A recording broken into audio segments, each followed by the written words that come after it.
So the live thing just popped up. You don't get the There notification you go. that you Yeah. used to, but it popped up. So now I go, and now we're live because we are. So anybody that might be watching now, later, or seeing this in your dreams, uh, this is going to be a fun little game for some of us Meaning you. called the Big Bad Yeah. Wolf. Two of our 5 party members aren't here. One is probably going to show up a little bit later. So hopefully he does, and he'll show up at the crux moment and play the hero, or maybe not. We'll Or find out. see dead 3 dead bodies. Yeah, but let's go one by one. You can introduce yourselves or your characters, and anything else you want to plug or whatever. Starting with Kyle. Hello there. My name's Kyle. I'm going to be playing Dugram Babel, also known as Doug. He's a dwarven barbarian, and he's just your standard old dwarf. Loves drinking ale and won't shut up. That's all I got. And we'll slide to the right. To Rod. Oh, am I next? Okay. Well, I am playing Father Black, a fighter cleric. You know, he's not much for words, but he is loyal to the group. He showed up one day and aided you in some such other, and then you became companions ever since. Oh, and he feeds your group. He's got this magical bag with food. Magical bag of munchies. Yeah, always got munchies. And Luke. He's the room mom. Luke. Howdy, everybody. Name's Luke. I'm playing Thamuz. Thamuz is an older tiefling. He's a ranger. He came to know these guys kind of by accident until he became good friends with them as they were venturing. He mistook our very tall friend at first for a giant because that's what he hunts, giants mainly.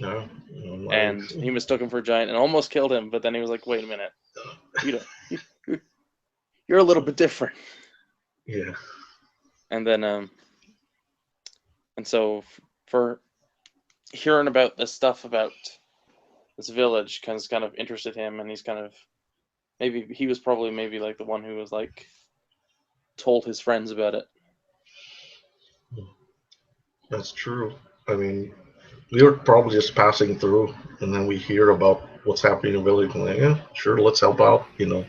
Yeah, while in these enchanted lands, there is a small village in the middle of the forest called Hallowmere, and most people just they stop there as a way station. Hallowmere exists mostly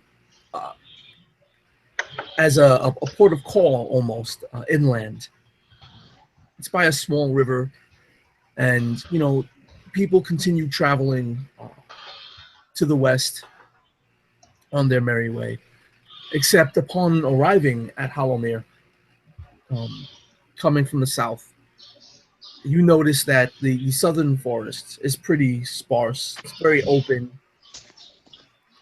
and as you move northward, it's like the trees are doubling every few hundred yards, growing thicker and thicker and thicker. And then in the center of it all is this sleepy village. When you arrive there, there's a huge commotion. There's a guy yelling, throughout the roads, "I'm gonna kill it! I swear I'm gonna kill it!" And some of the other villagers are, they notice you guys are showing up, and they kind of get that look of disappointment that the outsiders have to see this. But they walk up to you. Well, welcome to our. Pay no mind to Mortimer there. Hi, hello. Greetings. What's your name? I'm Samuel. And You know any good inns? as a matter of fact, my uncle owns the local inn for passersby. Please just ignore what's going on over. Follow me, and again, you still hear. I swear, I'm gonna die. I'm gonna get me a bow, a sword.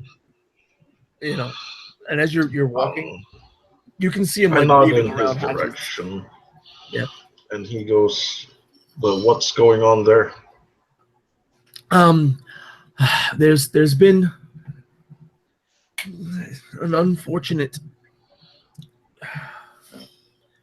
accident. You see, that's Mortimer, and his sister recently died.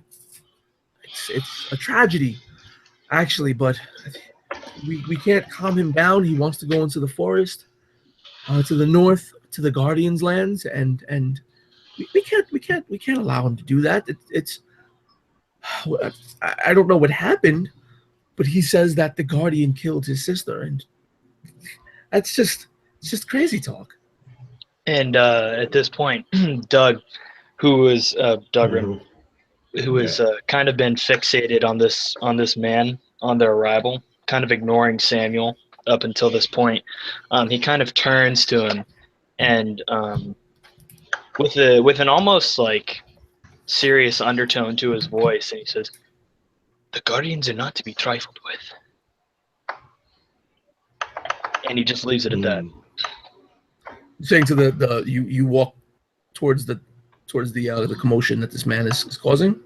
He actually would turn and say to Samuel first, kind of to bring back, like kind of first affirming that's real, and seconding don't fuck with them, sort of a thing. Yeah. The guy's like, yeah, but yes, it's just calm. Poor Mortimer. I hope we can calm him down. So look, we're here. Please. And he opens the door, and it looks more like a big house rather than an actual, properly crafted inn. Okay.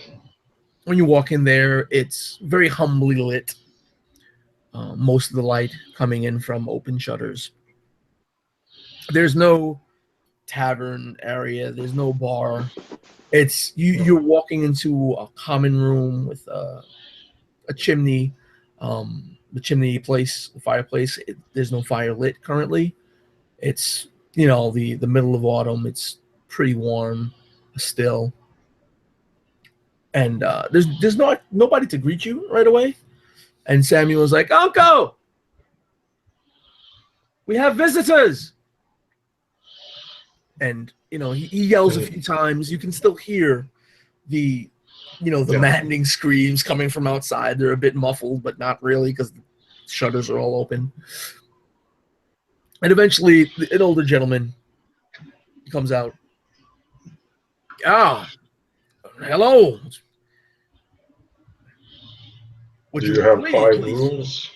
5 rooms are currently available. We don't have any visitors currently, so." And that's good. Doug would step forward and just very kind of switching it up from the serious undertone just outside, and just goes right back to his jolly old self and just says, "Dougram, nice to meet you." "Ah, hello. I am Samuel. I'm young Sam's uncle." "Oh, Tulia. I'm Yeah, gonna have a hard time keeping track of that." "Oh, don't worry. His father and I were very close as children, and as we grew up, he named his firstborn after me. Who would have thought?"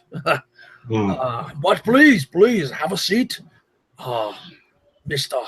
Dougram. You can call me Doug. Doug, very well. Have a seat and please enjoy yourself.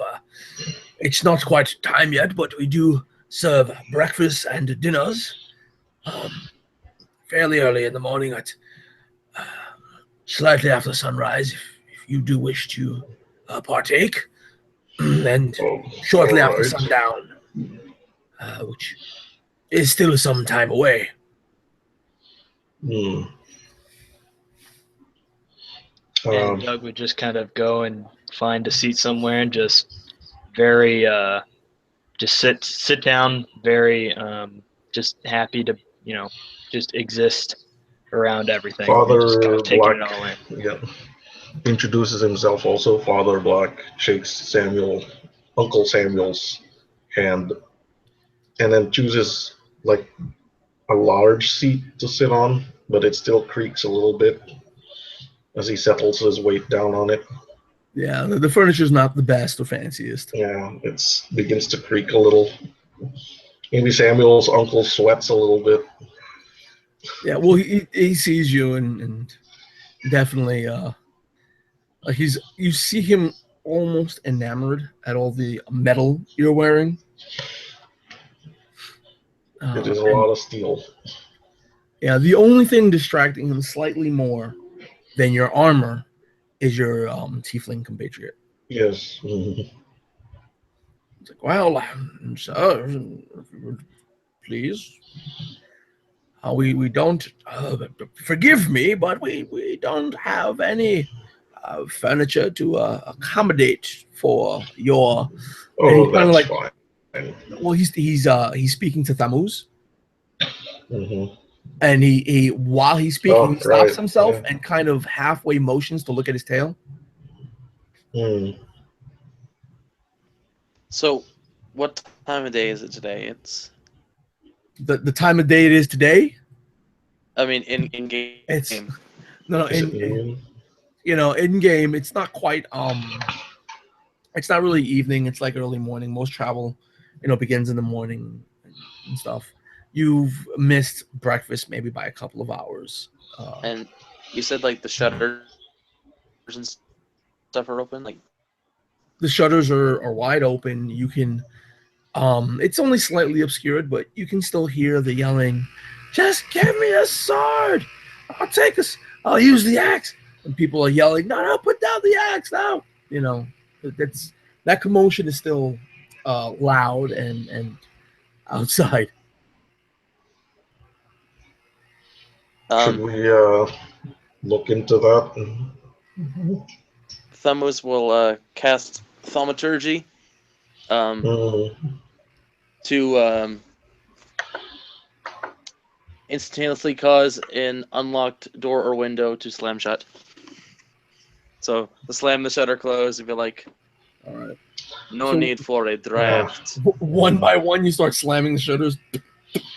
Mhm. All right. Recast it every time. So both Samuels are kind of looking wide-eyed, like, And The Duggram will just like get up as they're kind of in awe and just like, oh, don't mind him. He likes to do that sometimes.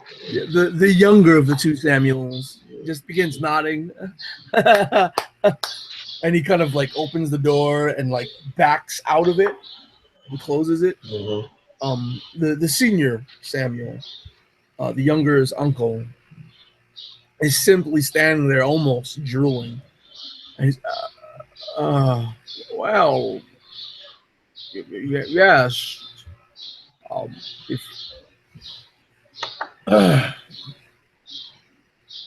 As Thamus gets to the window behind Father Black, he goes, "Oh, except that one, but it's too late." He closes it. if you He gentlemen, uses thaumaturgy to open it again. I need air. and then the sort of muffled, give me the axe, comes back bleeding. Yeah. The older gentleman is like, well, you can choose any room you'd like. We don't have All any right. current guests, and there are no locks on the room, so worry Oh. not for any keys. Hmm.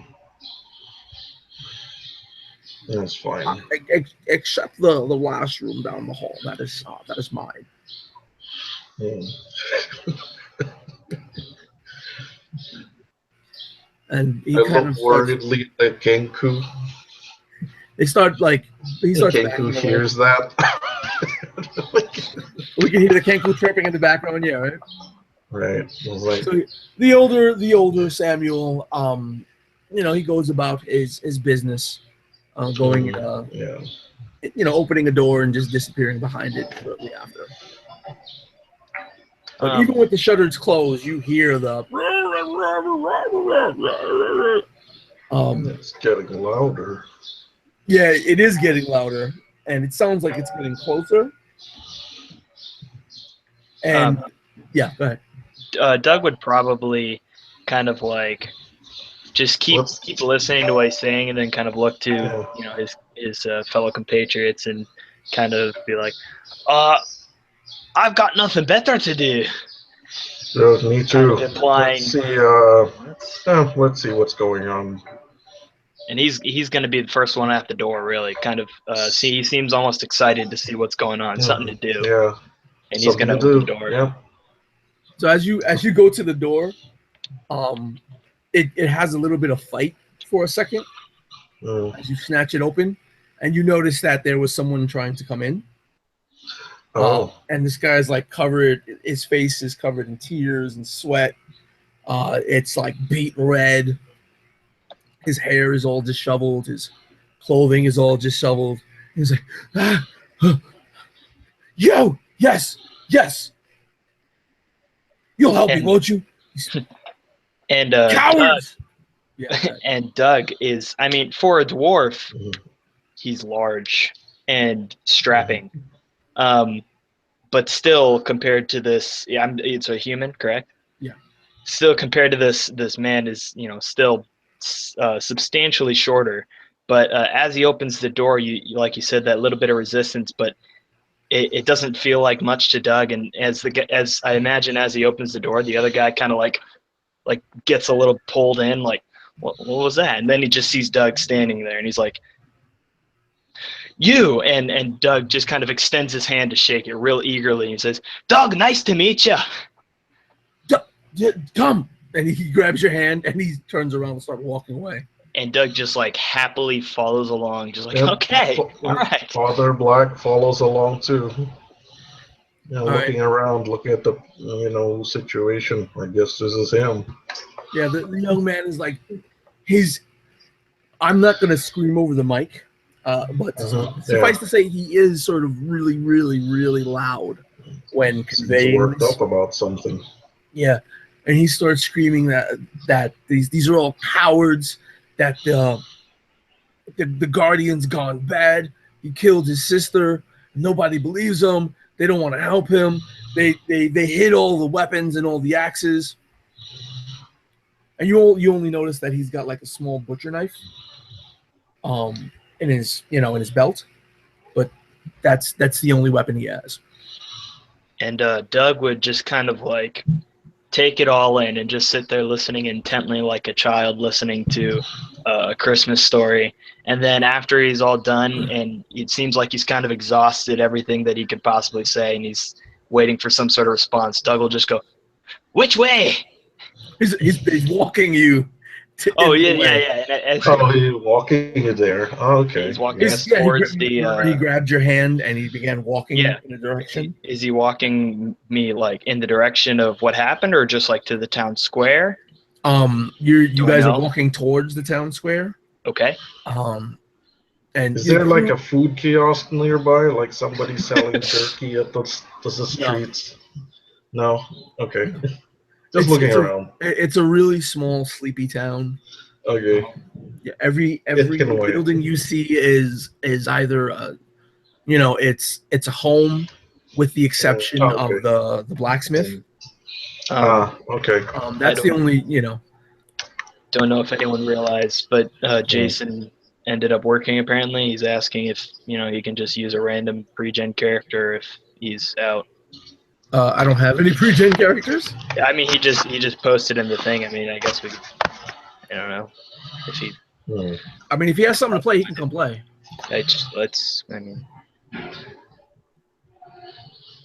Where's? just posted on the board. Okay, yeah. I commented and Adam joined. So you're saying about the town? Sorry, I missed that.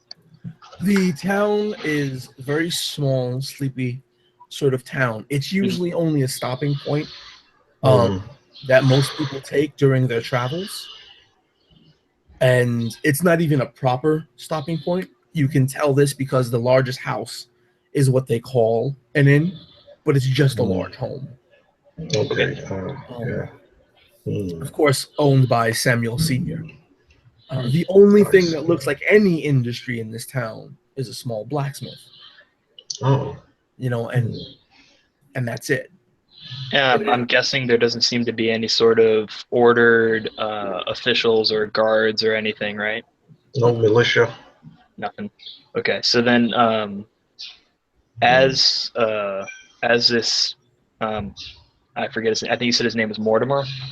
Mortimer, yeah. Mortimer. Yeah. As he's kind of dragging Dougram through the town and just saying all these things, Doug's just kind of getting the lay of the land, kind of getting his bearings around what's going on here, and he would probably have a hand very near to one of his hand axes, ready for something to pop out at him, because this guy's all torqued up about something. He's ready for something to jump at him for something or other. All right. So as you're reaching the side of town, you do get from all the yelling that his sister's name is Esmeralda. Mhm. And that like she was going into the forest because their grandmother lives in the forest. Oh my god. And people don't trust him. And he blames the fact that they think that his grandmother is a witch. And that if the Guardian is corrupted, it was her fault. Like through his maddening yelling, the screaming, this is part of the message conveyed. And nobody wants to help him because of it. But you guys will help.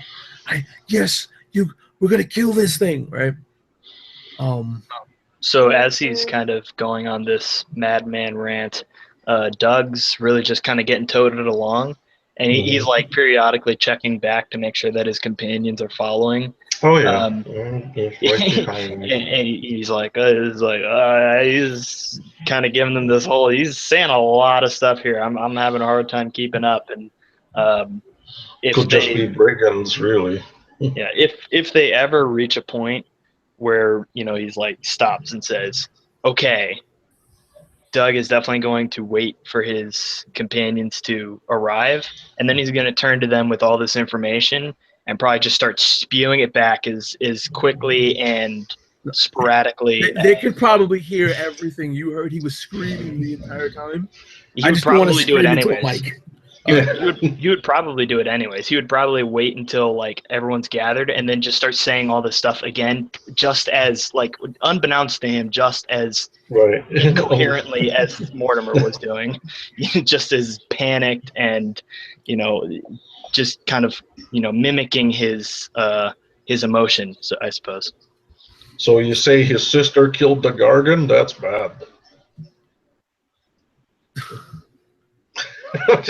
He's trying to make a joke, but well. and Doug would look and be like, "Yeah, that's what he said." Just gonna like go with it, like, "Yeah, sure, okay." And the grandmother was in on it. Oh, that sounds serious, man. And you guys are going on. He's still a bit loud, but after a few steps out of town, some of the townsfolk are watching you guys walk with him. Yeah, and there are looks of concern and fear. It's hard to judge what they're concerned about and what they're afraid of right now. I hold my hand up to the villagers, go, everything's okay. We'll calm him down. And he stops, a few steps Uh-huh. out of the village. Outside of this village. Yeah, the northern woods, where it's really thick, begins almost the moment the village ends. Hmm. Like this part of the forest is very dense, very thick, and like 2 steps in, he draws his knife, and that's when he stops.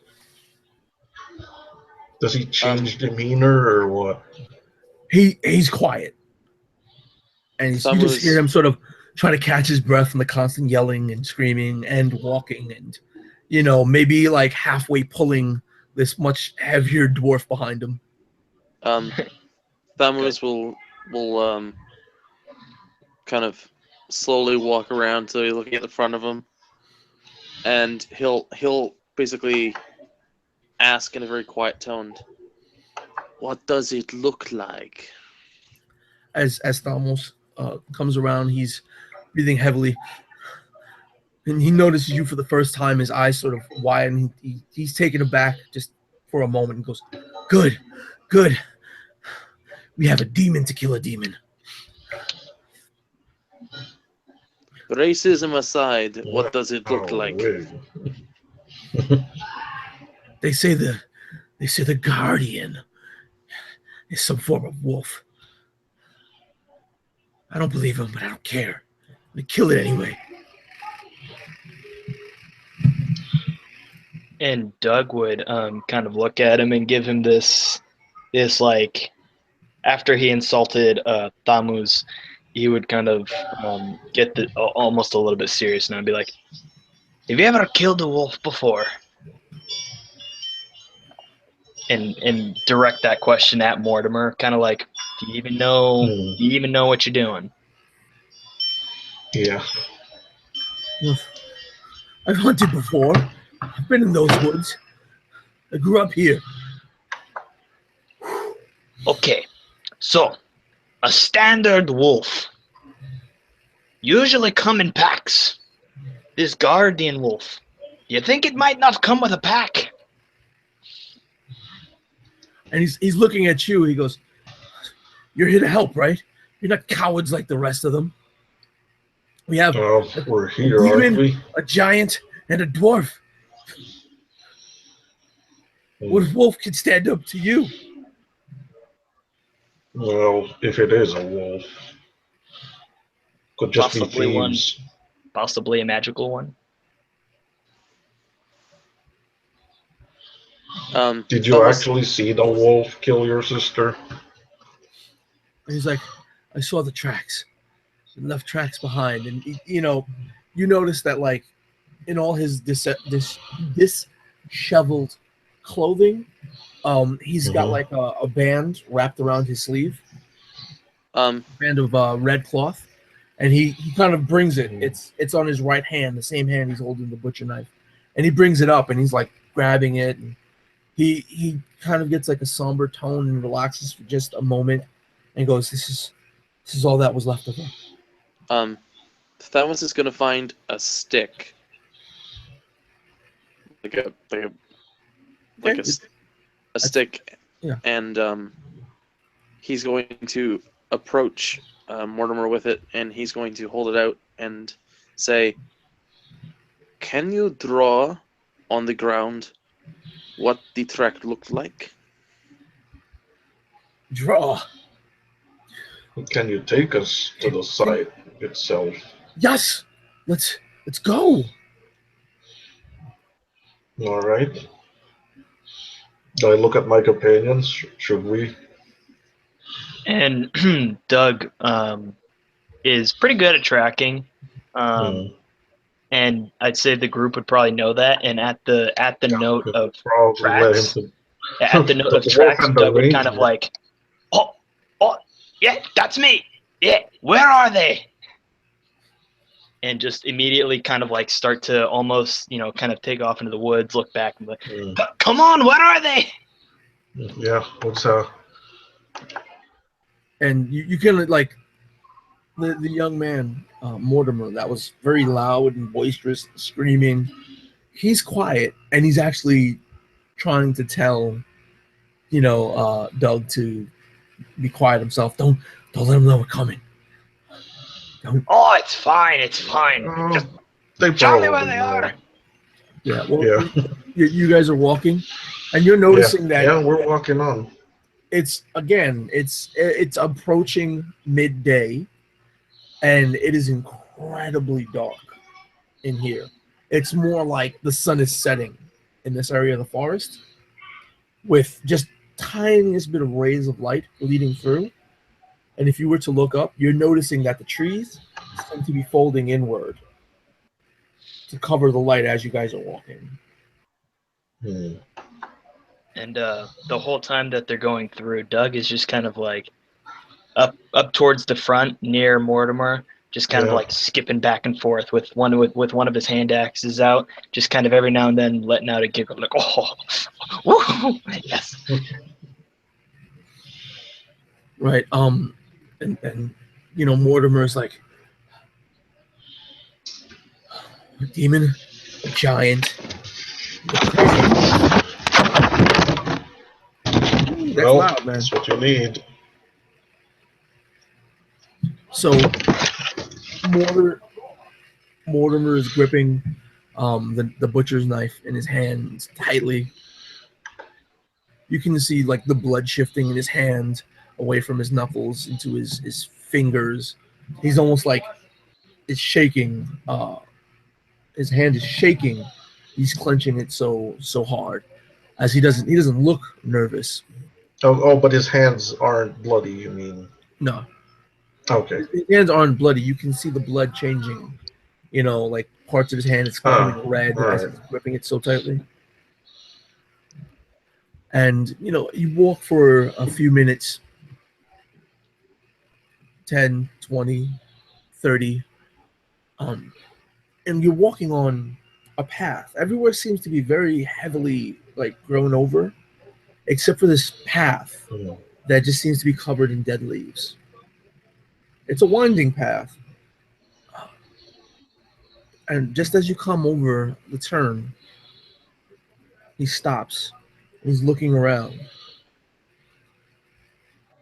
And he kneels down and he starts rubbing the floor, moving the trees around. Mm-hmm. The leaves around. He goes, Like maybe it was 15 feet behind him. yeah, it was here. And Doug was kind of hanging around Mortimer the entire time, waiting for this opportunity. And as soon as he says it was here, Doug will immediately inspect the area, looking for tracks. anything tangible for him to really go off of, anything that might be lingering, even a smell or something along those lines. So your choice of perception or survival? Yeah. I'm going to go ahead and do a survival. And that is a modified 14. Modified 14? Yep. You don't see any tracks. Okay. It doesn't look like anything's been through here. But some of the trees, when they looked like they were, closing in over your head, you notice that they were actually moving a bit. So Doug would kind of convey that to the rest of the group and be like, if it was here, the trail's gone cold. It's been some time since anything's been through here. Keep an eye on, and he would probably look to Tamus specifically and say, keep an eye on those trees. And kind of like look up towards the top, and maybe a couple branches, rustle a little bit, and he kind of gives this suspicious look. And he says, keep an eye on those trees.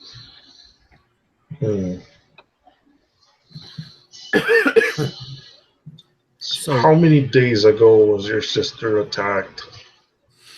It's been 3. And 3? Doug kind of gives an out like, so Doug, she's been missing for longer though. And definitely Doug gives this I wish I had known that sooner. And he kind of starts to get up, and he's looking around the immediate area to make sure that everything's kind of good, while everyone else kind of figures out the logistics here. Yeah, Father Black stays back because he doesn't want to ruin the crime scene. Uh, that's kind of like standard now when we're in the forest. He stays back so that the ranger or the barbarian can do the tracking properly. So I'm looking around. Nothing, no sounds or anything like that. No animals, I guess. What was your pass? Yeah, you have a pretty high passive perception. Yeah, I'm 17 now. Yeah. So Father Black, when you're taking the area in now, you're noticing that a lot of the trees have like not the entire tree, but sections of the tree look like they're dead and rotten.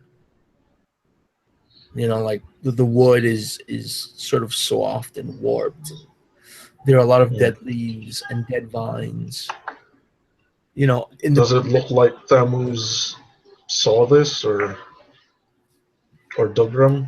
Yet Does it look like they noticed this? No, Thugrum didn't notice it.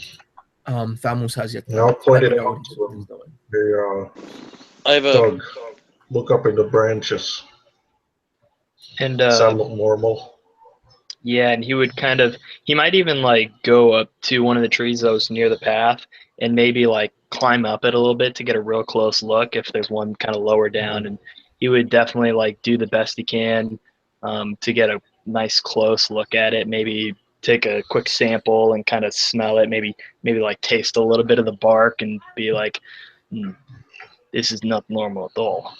Yeah, it's like a dead rotten tree. Like that part that's dead. It seems to have been that way for a very, very long time. Like when a tree dies in a forest and years pass before it falls, and then many more years pass after its fall. That's what this piece that you're investigating is like. And he would kind of like, I guess, keep the rest of that information to himself. Just kind of notice, like, looking at the dead portion, and then the rest of the tree seems normal and alive. And he would just kind of say, "This isn't normal," but keep the rest of that solid information to himself. If it wasn't something that was known. As you go in, you see that it's not just one tree. It's some trees. It's some trees, some bushes, some vines, and it's almost like a little bit of a winding corridor going into the forest, away from the path. Are there any markings on the trees? None that you can tell, other than huge dead spots. So these dead portions are kind of going towards in a path, then, not just all around, but in a specific direction. It's not everywhere, and through investigating these dead portions, there does seem to be a discernible pattern that does lead you into what looks like it could be a path. Some of the trees have holes in them, but you notice that there's like shreds of bark, because when you were investigating, I mean, the tree falls apart in your hands. So this would go ahead. Real quick, this would lead away from the kind of regular path through the woods. Yeah. Okay. All right. It is most definitely off the beaten path. Really got it. Is your grandmother far from here? I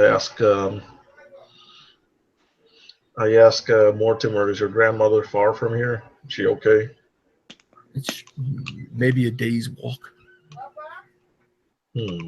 And Doug would kind of like lean in. Which way? Yes. He's kind of looking he's confused about you asking about his grandmother. We have to be sure she's safe. On the road. And Doug now kind of looks back and forth, like confused, like, so along this road that we're walking on. Yes. And then and then he kind of like looks at the road, and then looks at the kind of direction of that that pattern that we saw. The path He's with like the dead looking back and trees. forth, like, "Are you sure?"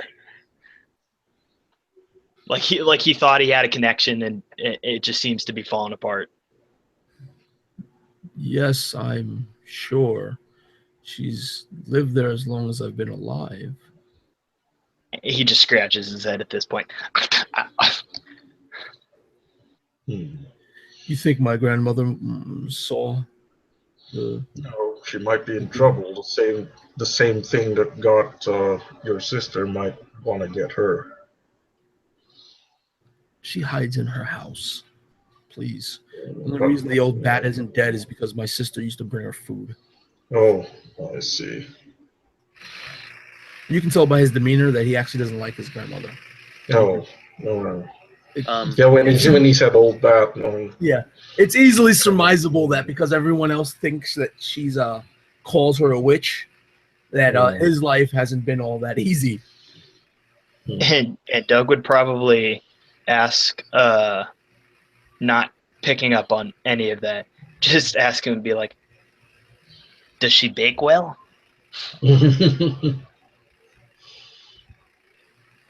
You know, like goodies, you know, like grandmothers do. He's like, Yeah. he starts walking. Look, That's right. My we'll grandma go. baked me a lot of bread. We'll go to her home. Make sure she's okay. He goes, all right. And Dougram would kind of try and leave some sort of marking or something on one of the trees that kind of leads towards this this off the rotted beaten area. path, Yeah. the rotten area, the rotten path, I guess. And he would kind of leave some sort of marking, basically, in case they come back and it doesn't look like that anymore. He wants to know where it was. Right. So he would probably take one of his hand axes or something and like chop an X onto a tree. You're just like, go. And he goes, well, I guess it's smart as any to call the demon out towards us. And he would look What back do you and be mean? like, well, we got to find them, right? Fine, we'll check on the old bat. Right. We'll see. Might as well. You're already here. Okay. She might have information. She might have heard something or seen something. So Doug would kind of lead the charge. Wait, hold on Yeah. a second. Go ahead. Luke, you there? Yeah, I'm here. Oh, okay. I didn't hear that you were trying to talk. Oh yeah. You might have been muted or something. Sorry. Okay. So you got the ranger, the barbarian. Yeah, good people to have in a forest. So you wanted to say something? No, like Almost. too late now. We've already passed the scene when I wanted to say something, but it's okay. Oh, well, we're still there. Sorry. But No, I mean like way back. It's okay. oh, okay. Never mind.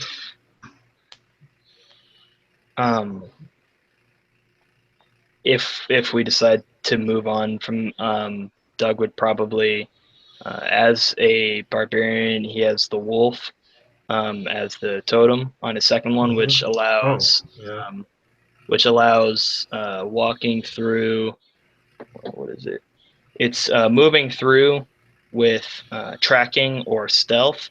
It doesn't slow the party, so he would probably be in the front and kind of stalking, almost like kind of hunched over and looking around, smelling the air every now and then, as everyone else is just kind of walking along normally, just to make sure that, you know, to keep an eye out for anything. all right. Yeah, probably Father Black and Thamos bring up the rear. Do I notice any edible mushrooms? You could notice some mushrooms. Just looking. He's just looking. Yeah. If there aren't, you know, it's a forest. You know, Father Black will probably know if they're edible or not.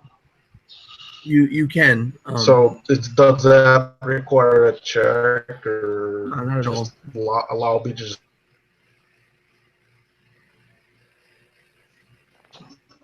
I think that was yeah. It doesn't these will require a pair check. well with wild deer.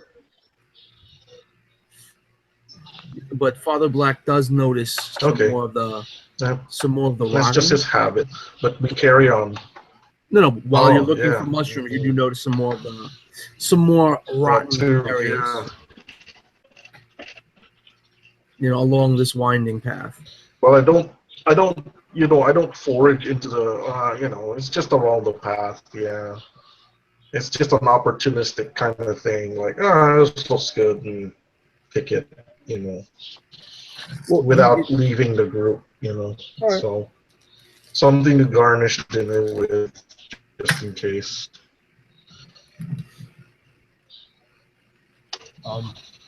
So you guys are walking for a couple of hours, and there's movement and stuff happening in the woods, but not near the path. Okay. And the path winds, around all these areas to and fro. And after about a few hours walking, it's coming on sundown now. You've been walking for the better part of the day. And for the first time that you've been in here, it starts to clear into a much more open area. And then you see this small little house with a tiny little water wheel on its side. And just out of view, there must be, a little river or a little creek that's turning the wheel. So clearing. Yeah, the house looks really old and sort of run down. Hello there. Witch or she's out there or what? Okay. Never No. Damien Okay. joined. Yeah.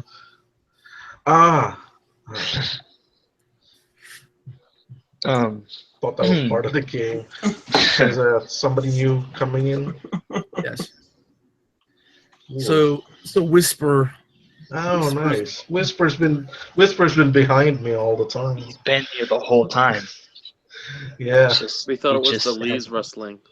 Yeah, it was Whisper. It was Whisper. Well, Whisper, welcome. While I'm we're glad on you this, did not steal from that old man. while we're on this note, it looks like Jason's having issues getting his computer to work well. So I don't know if he's gonna join or not. So, I mean, That's really unfortunate. yeah, I'm following the post, the event, but the it is what it is. thing. At least we got our Kenku, We got the Kenku, yeah. which is the important part here. Maybe. So Maybe. yes, your Kenku was apparently sneaking behind you. Yeah, behind me all the time. catch- Behind the big frame of Father Black. to catch Damien up. You guys have There been you go, traveling yeah. and stopped on this small sleepy town that's usually a stopping point for most travelers. And there was a young man by the name of Mortimer who was with you guys now, screaming and yelling, quite hysterical, yelling about his sister and how his sister was killed by the guardian of the forest, that the guardian has been made foul. And nobody in the town wanted to help him. Nobody wanted to hear him out. Whatever weapons they had, even, things as simple as wood axes for chopping trees, were being hidden from him. And he's traveling with you guys with nothing but a knife, a butcher's knife in his hand. All right. So you're walking to his grandmother's house. And again, it's like this little clearing. It's not a very large clearing, right? The house begins maybe a dozen feet from where this clearing opens up. And you can hear sort of softly the sound of the running water from the wheels, and the creaking of the wheel. It was muffled before with all the trees in the way, but just as you turn that last bend, the house looks beat up and it looks run down. It looks like it might have been abandoned for quite a long time. Except for the fact that it's not, there's no vines or anything. There's nothing but dirt around it.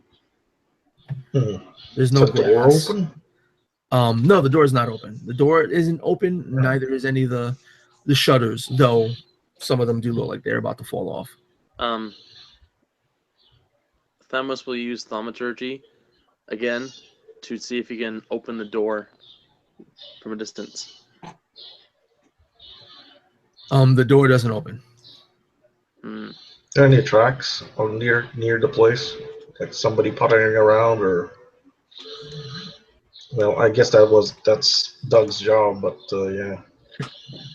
Yeah, I mean, Doug would probably keep more of an eye out for any of those dead trees. Grandmotherly tracks or wolf tracks. Yeah, he would definitely be a lot more careful and observant for any of those dead trees or bushes, anything that we saw before near this house.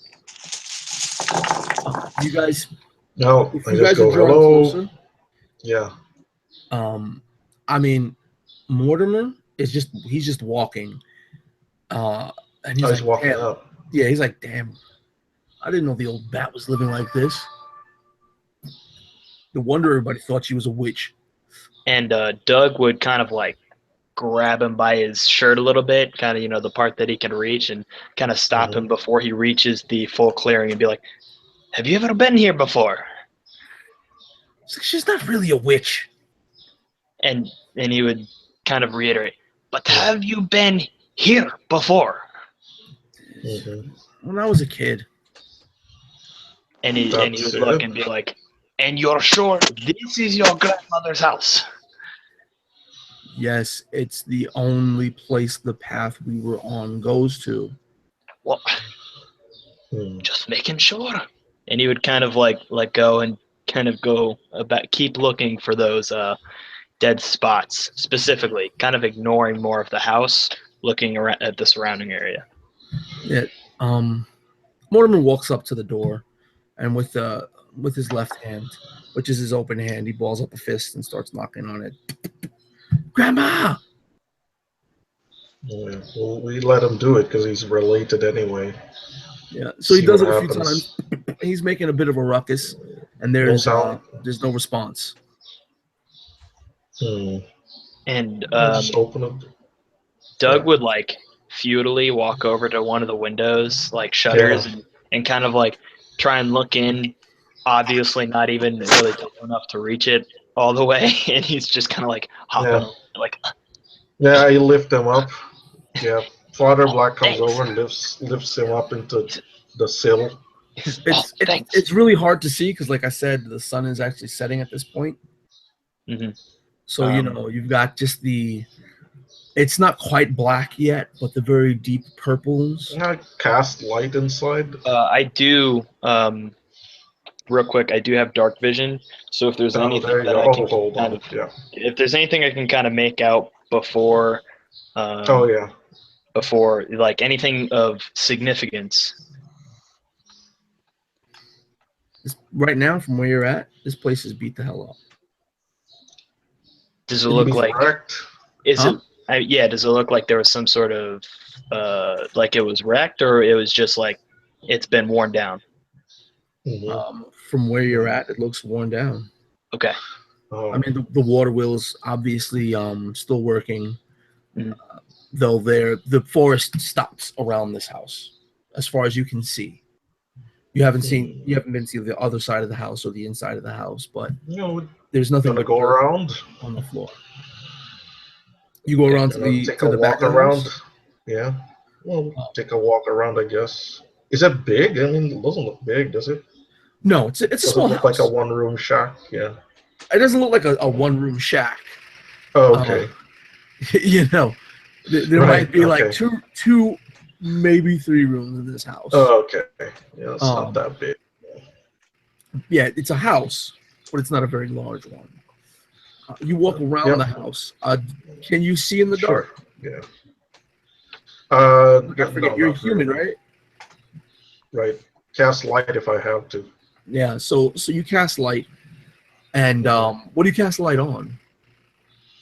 Probably my spear, the glaive. I mean, All right. So you're use the led by your glaive glaive, and as you're walking around the house, right. Yeah.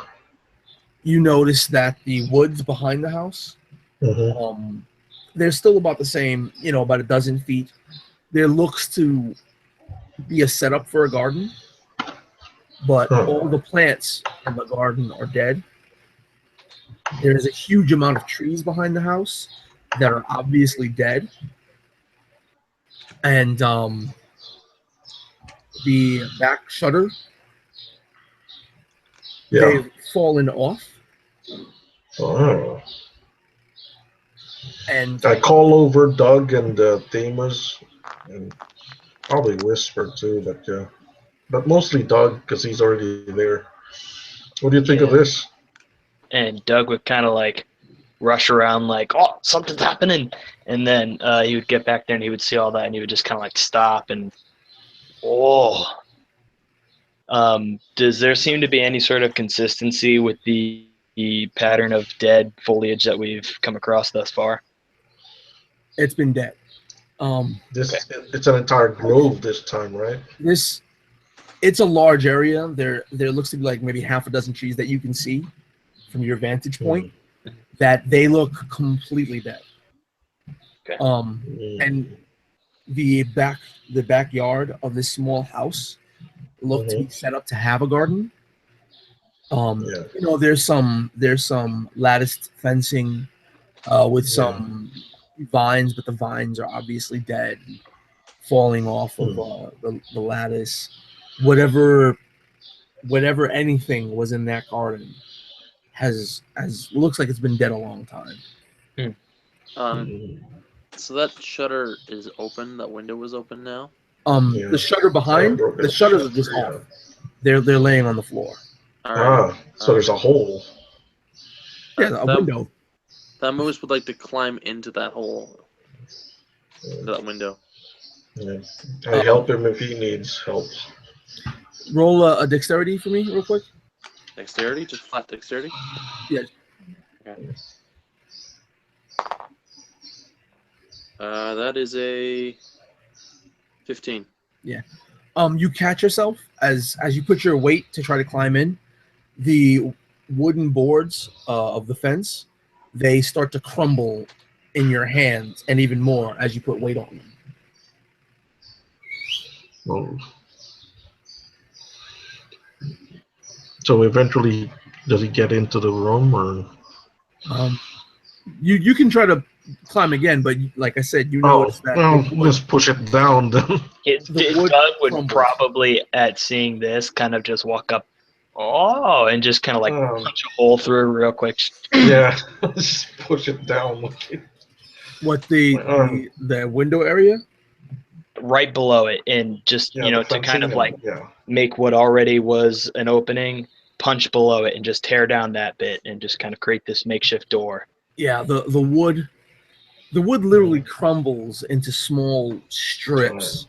I don't know if you've ever picked up like rotten wood. Mm-hmm. But you know how it when you touch it, it just like falls apart into these long strips. That's exactly what's happening to this. Yeah.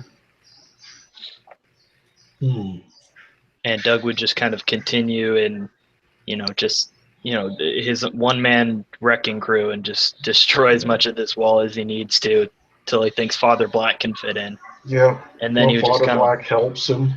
Yeah, he would kind of like every now and then look at Father Black too and kind of like nod a little more and do a little bit more. I was kind of hoping we would not destroy the house in case she came back, but I was thinking of the same thing, but I was, well, hopefully nobody's here. Nobody's here. And Doug would like look and be like, "Oh," and take some of the splintered pieces and try and like put them back onto the walls. Like, Never mind. I'm sorry. We have Just some in vain. spells to But put them Mortimer, back together. Mortimer if we is, have to. is looking at you like, look, listen, that's not gonna. Look, the old bat's not gonna be here. Look at this place. Come on, let's go find the demon. Yeah, let's enter the house, and we enter the house and look around. Cast light. Whisper would like to. Somebody said something and stopped. Hello. Oh, Yeah. hello, yeah. Okay, I finally got my mic to work. Oh, hey, there you go. There's Whisper would like to sneak into the house. Okay. Oh, we let him. At least stealth and try to make sure nothing's in there to attack us or anything. Sure, yeah. Two can't see in the dark, can they? No, they can't. All right. So without Yeah. the light provided by Father Black. Well, I cast light inside. Cast light at a random object inside the All right. house first. All right. So You know. so when you cast light And inside, then, and it illuminates uh-huh. this entire room. Okay, Right. yeah. And the room looks a bit disheveled, and it's old, but it's stained black with old blood. And there's torn clothing and cloth kind of strewn throughout the place. The grandmotherly clothes. I don't know. Well, Stitch them that's together cool. and see what you get. Doug would kind of like you know, go up to ruffles one. or something. I don't know. Doug would kind of go up to one of the walls solemnly and just kind of like, scrape his finger against it and kind of feel the texture and just kind of turn and, say whether everybody knows or not, it's dried blood. Yeah. And would he be able to gauge how old? I mean, maybe a week or two or less? Is it even older than that? Just roll me a forensic pathology check. Oh, okay. Roll me No, an that's intelligence. That is, if it's just flat intelligence, that is. You can add medicine if you want. If you have. I don't know if you It's have. still 11, so. Yeah. You can tell it's pretty old. And that's what he would say. Blood doesn't come out black. And when it gets black, it's been there for a long time. And that's about as far as Doug's understanding of it goes. You look around. Has there been like signs of a struggle? Yeah, like I said, the interior looks disheveled. There's furniture. Thamos strewn will throughout. Yeah. Thamos will look at Mortimer and say, "Did she blow up?" Is what? Mortimer never went inside. Oh, okay. Did she blow up? Now, seeing that he said that she was a witch, I cast detect magic just because. See if You there's cast any sign of her. Detect magic. Yeah. And Just in case. Well, Just this in is case all she happening. left some sigils. I don't know. All right. You guys got to stop talking over each other so I can understand what's Oh, going on. go ahead. Sorry. I was just gonna say, while this is happening, Doug would just kind of like slowly walk back out to Mortimer, like lean his head out and be like, "Just stay here," and then just kind of go back in and continue their So investigation. handling one thing at a time.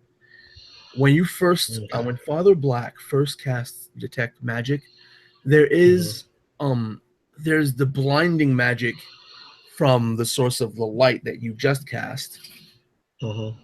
But there seems to be a little bit more residual magic that permeates this general area further than what you can assume that your light goes.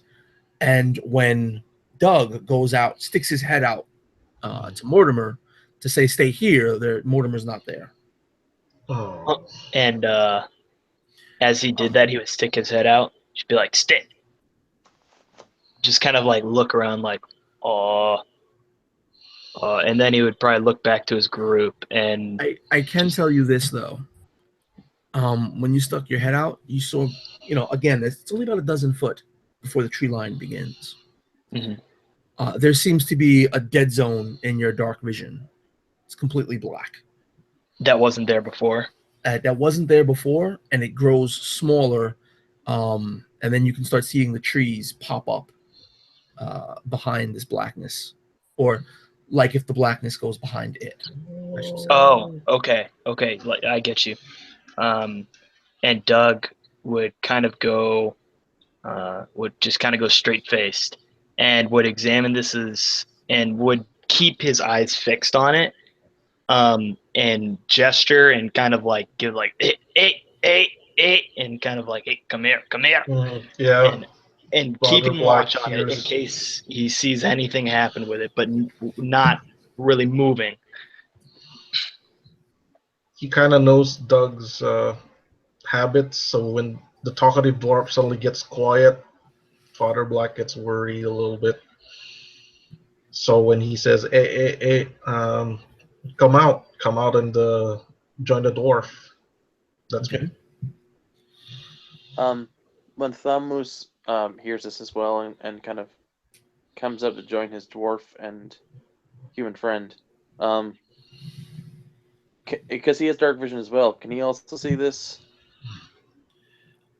By the time you come out, you can see just it's a small like pit of darkness that disappears into the woods.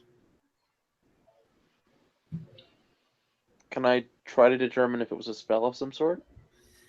It does well when Father Black comes out, since he has his detect magic going.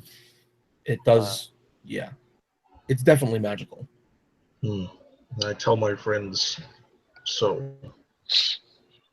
Doug would kind of like, after it's disappeared, he would kind of start to look around for Mortimer, and kind of like, boy, Mortimer,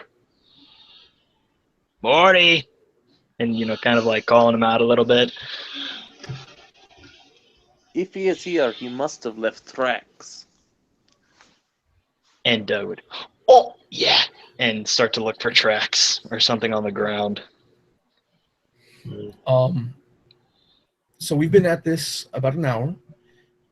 I want to know if you guys are in need of taking a quick break or perfectly fine to continue playing. I'm good. I mean, I bet Damien's exhausted. He's been here. I mean, Yeah. Just ask him. I'm fine. I'm good. Yeah, we're good. All right. You there, Luke? Yep, let's go for it. All right, cool. Yeah. So you're Just searching. go on. You're searching the ground. Yeah, like a And- bloodhound Yeah. sniffing sniffing for tracks. Yeah. Like you of course you see like the dirt is moved around and whatnot. Yeah. You do see bits of cloth, and you start to find tracks as they move towards the direction of the blackness that you saw. Can I discern anything specific about them? They start off small and get larger. Do they have any specific shape? They're not a cloven hooved animal. It's an animal with paws. Could I use my expertise in being a man of the wilderness to potentially determine what animal it was? Yes, you can. It looks like some of the tracks are of a small fox, and the tracks of the small fox bleed into tracks of a wolf, and then they become tracks of something that seems canine, but you can't place it. Like, you're a man of the woods, and you still can't place what animal this is. It's one set of tracks. I do not know of a creature It's that one becomes- path and different tracks along that path. None of them step over each other. None of them seem to be walking over each other. I do not know of a creature that becomes a fox and then Or it starts out a fox, then becomes a wolf, then becomes a whatever else it is. And Doug would kind of look up too, and maybe expecting to have something to say, and he just kind of and just shrug his shoulders. I don't know.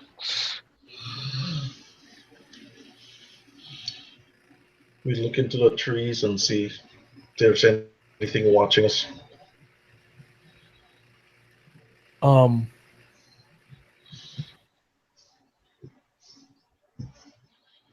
Your passive perception isn't enough to spot anything except Okay. for the rotting. But with your magic, you're starting to see you're starting to notice a faint echo throughout the trees, where it seems like magic is permeating almost everywhere. I tell the rest this. And Doug kind of gets uneasy and kind of puts one hand on his axe and kind of says, "I don't like how this is going." What's the Kenku doing? The Kenku is just looking around, keeping an eye on everything, seeing if anything's trying to sneak up on us. Okay. It's gonna say Kenkus can't really talk, so you can't talk? Oh, nope. We can only mimic. I see. Whisper, I have a question for you. He looks over and nods. Can you make the sound of a fox? Has Kenku ever experienced a fox? Or seen a fox before? That's just up to you. You're level 8, so you've had a pretty rich career of traveling by now. Alright, then he'll nod his head. Can you make the sound of a fox? He'll make the sound of the fox. And, Something and else, Doug would kind of in vain, Doug would just kind of nod like, "Yep, that's a fox." He nods too.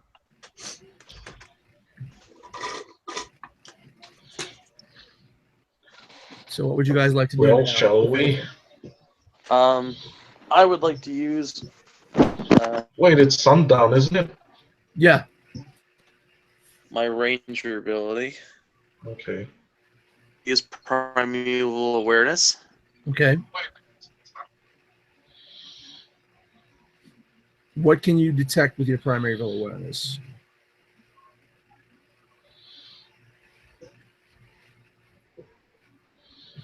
Luke.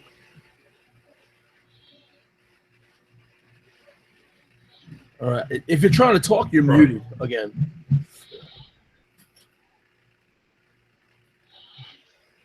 Can you guys hear me? Yeah, I can hear you fine. It's just Yeah, low. Yeah, I can hear you're you. fine. Yeah.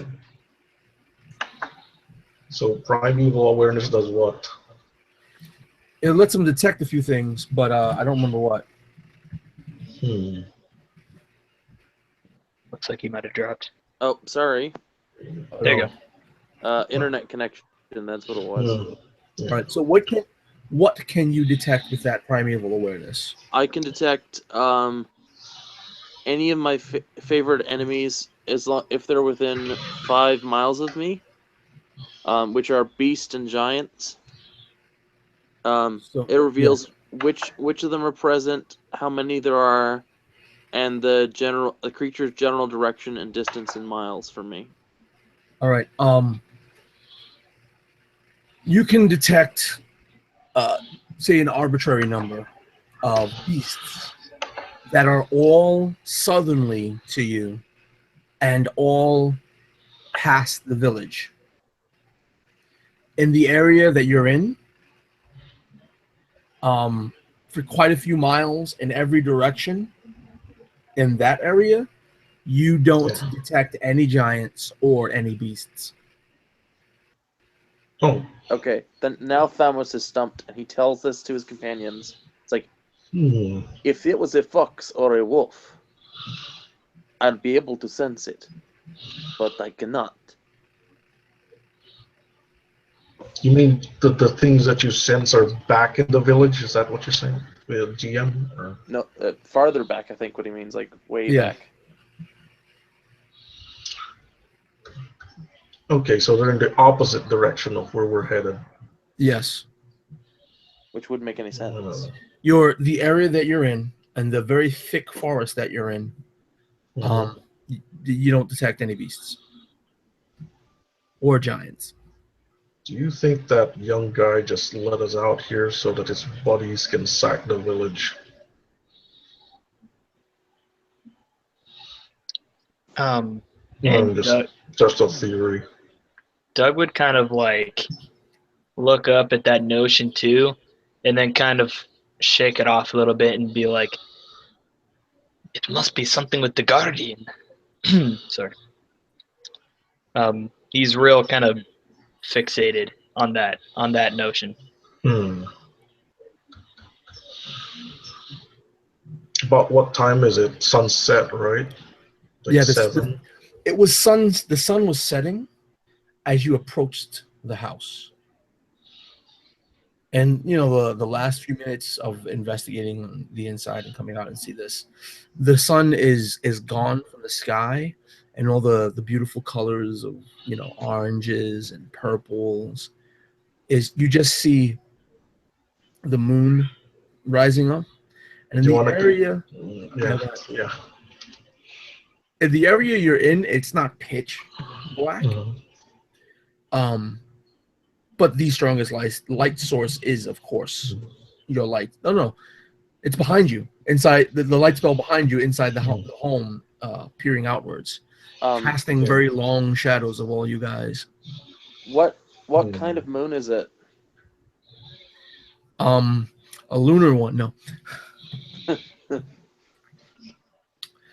Let's see. Let's see. What phase of the moon is it, I should say then? An eclipse phase. Okay, now I'm just being silly. My eyes. It's about 3/4 full. You want to continue before the trail of Mortimer goes cold, or even in the dark? I guess some of us have dark vision. Yeah, Doug would probably kind of he would probably draw his axe at this point, his great axe, and kind of start to stalk towards the direction that he saw that darkness, that shadow from, and where these tracks are leading him, and maybe see if the tracks lead into something else, and maybe something he might recognize. Themos will draw his bow and arrow and notch an arrow, preparing, following his dwarf friend. Okay. Again, it's only about a dozen feet before the tree line begins. Some of the trees look like they're tipped over because the entire tree is dead, and it's just resting on the other nearby trees. And Doug would kind of get right to the tree line and stop a little bit and look back and make sure his compatriots were following, and kind of give them a look of affirmation, like, is this a good idea? Kind of that sort of a look, looking for some sort of a confirmation. Well, Thamos is by your side. I don't know what Father Black and Whisper are doing. Yeah, to the rest. Whisper, watches you for a moment, then draws his daggers out and starts walking along. It looks like we lost Rod. Yeah.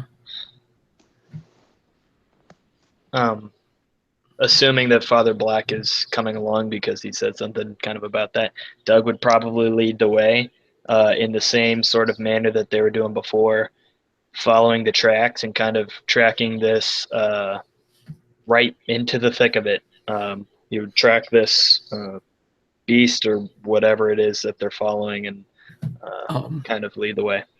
You go in into the forest, and you're crunching down and walking through these very brittle, and like they're not only dead, they're like rotten. The trees, the bark, the bushes, all the grass on the floor, whatever vines were growing, they're just rotted away. And you're moving through these, and you get maybe another 10 feet through that, and you can see a body on the floor. Before approaching the body, Doug would kind of hold a hand up to the rest and inspect the immediate surroundings to make sure it wasn't some sort of booby trap or ambush. So, You want me to make a check for that? yeah, you make a check and let me know what you want to use. Okay. Depending on what you use may yield certain information. Sure. I'm going to probably just use perception, and that is a 14 modified. A 14? Using my perception. Well, you can pretty much surmise it's not a trap, since you see Mortimer, and one of his arms is missing, and he's got 2 lines of wounds across his mid section. Can I, as I kind of start to get closer, can I tell if he's alive? It actually looks like he's been dead for a long time. Okay. Like his body is starting to decay. You're getting like that smell is starting to permeate the air. Only just barely. And is his butcher's knife anywhere to be found? No. Okay. So Doug would kind of come up to the body and kind of wait for his companions to kind of circle around with him, I guess, and so we can kind of figure out what's going on here. It does look weird because the body doesn't even seem to. There's blood, but it doesn't seem to be bleeding as freely as you would think. Okay.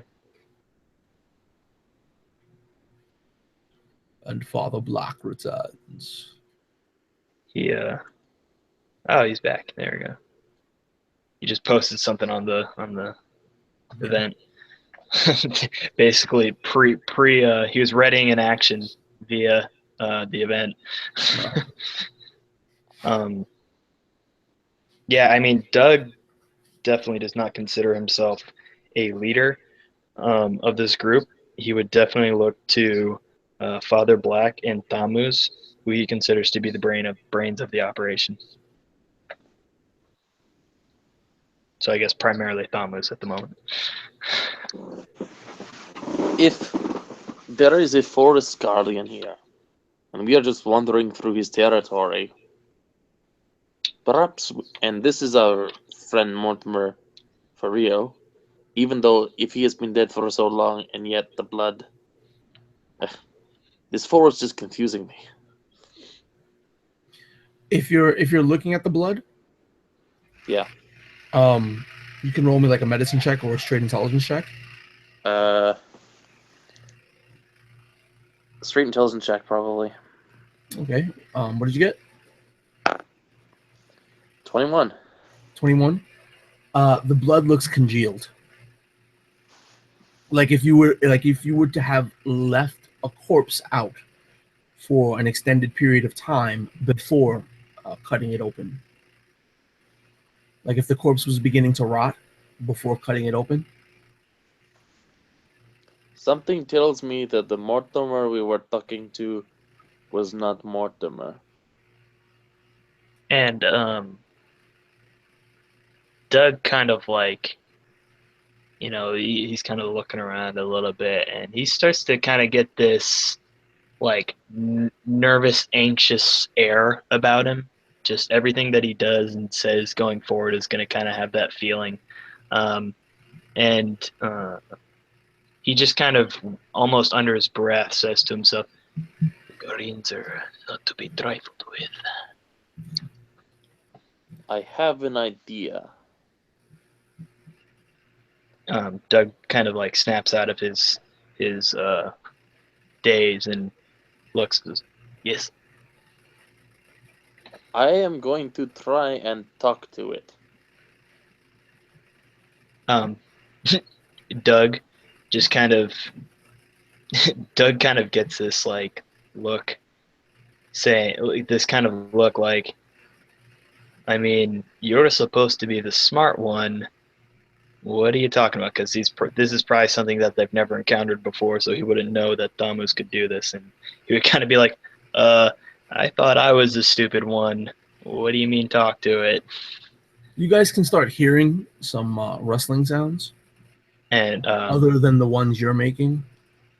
Doug would immediately, at the sound of that, probably mid-sentence to what he was saying, get up and grab his battle axe and get a battle position. His great axe, not a battle axe. All right. Whisper would like to throw up his hood and then get his daggers ready. Okay. If you can hear me, Rod, Captain Father Black. I say Captain Black because I had a player for Captain an Underpants. extended period of time was named Captain Black back in the 4E days. That's racist. Whatever. So, Father Black, with your, like the last few bits, because I think it only lasts a minute, right? Detect magic. I think so, yeah. Yeah. So with like the remnants of your detect magic spell, you can see a concentration of magic off to off the side of your position, but you don't see anything there. Like it's like the forest disappears.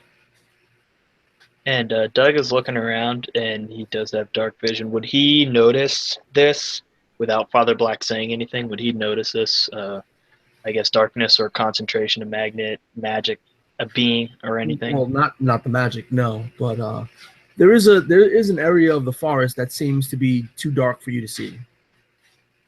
He would kind of keep his eye around it, but he's not sure what it is, so he doesn't fixate on it specifically. But he looks more around that area more than anywhere else now.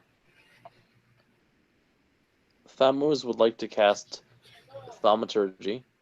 All right. His voice.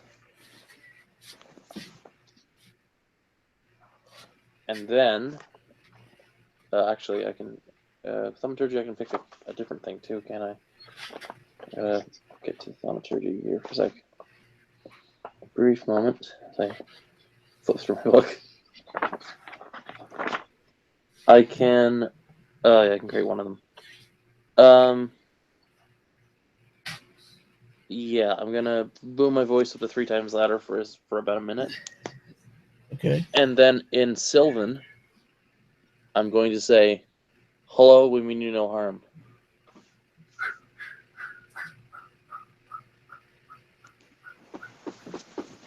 Hello, we mean you no harm. In Sylvan, yeah.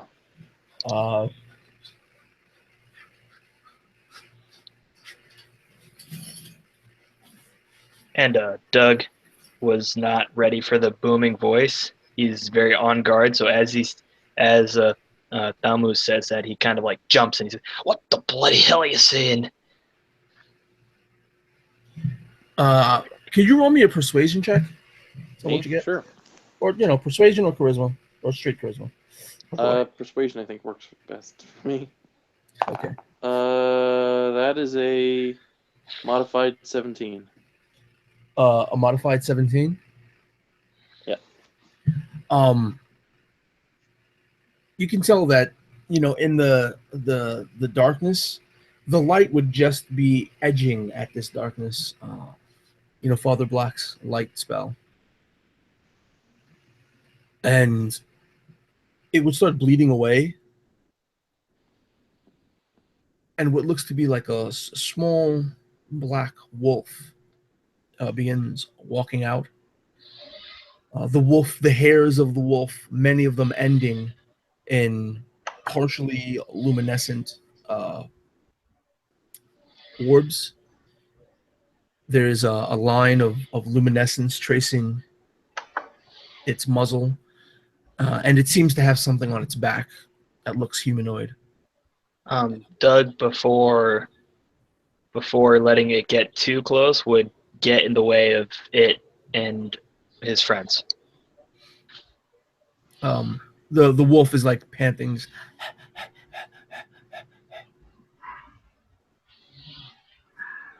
Is it only one wolf? Only one that you can see, yeah. You look around. Yeah, Doug locks eyes with the wolf and will not move a muscle until the wolf tries. And I'd like to ready an action if the wolf tries and comes towards the group in any way. Doug will immediately attack it. Thamos will casually walk towards the wolf. Okay. What is Thamos wearing anyway? Currently, he's wearing leather armor.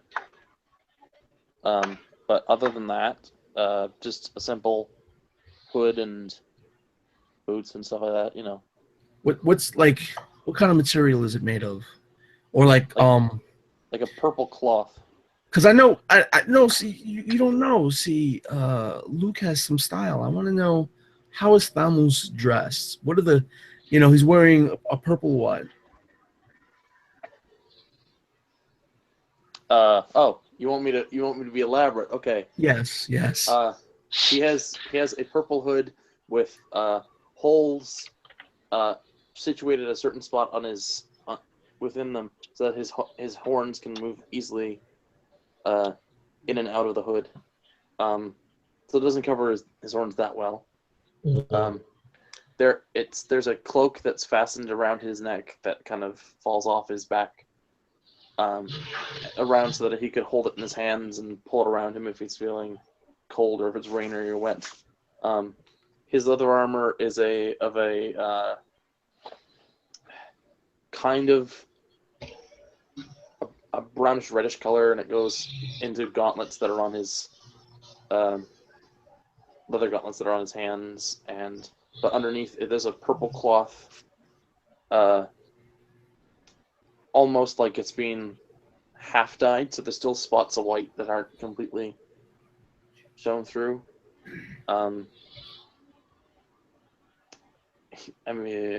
His boots are leather as well. He wears like a half cloth kind of patched spaces where, especially around his knees, where the wood holes would form. So he's patched it up with not purple cloth, but just random spotted or striped cloth and stuff like that. All right. So you're walking up to this wolf, right? Yeah. And as you're getting closer and closer to the wolf is like,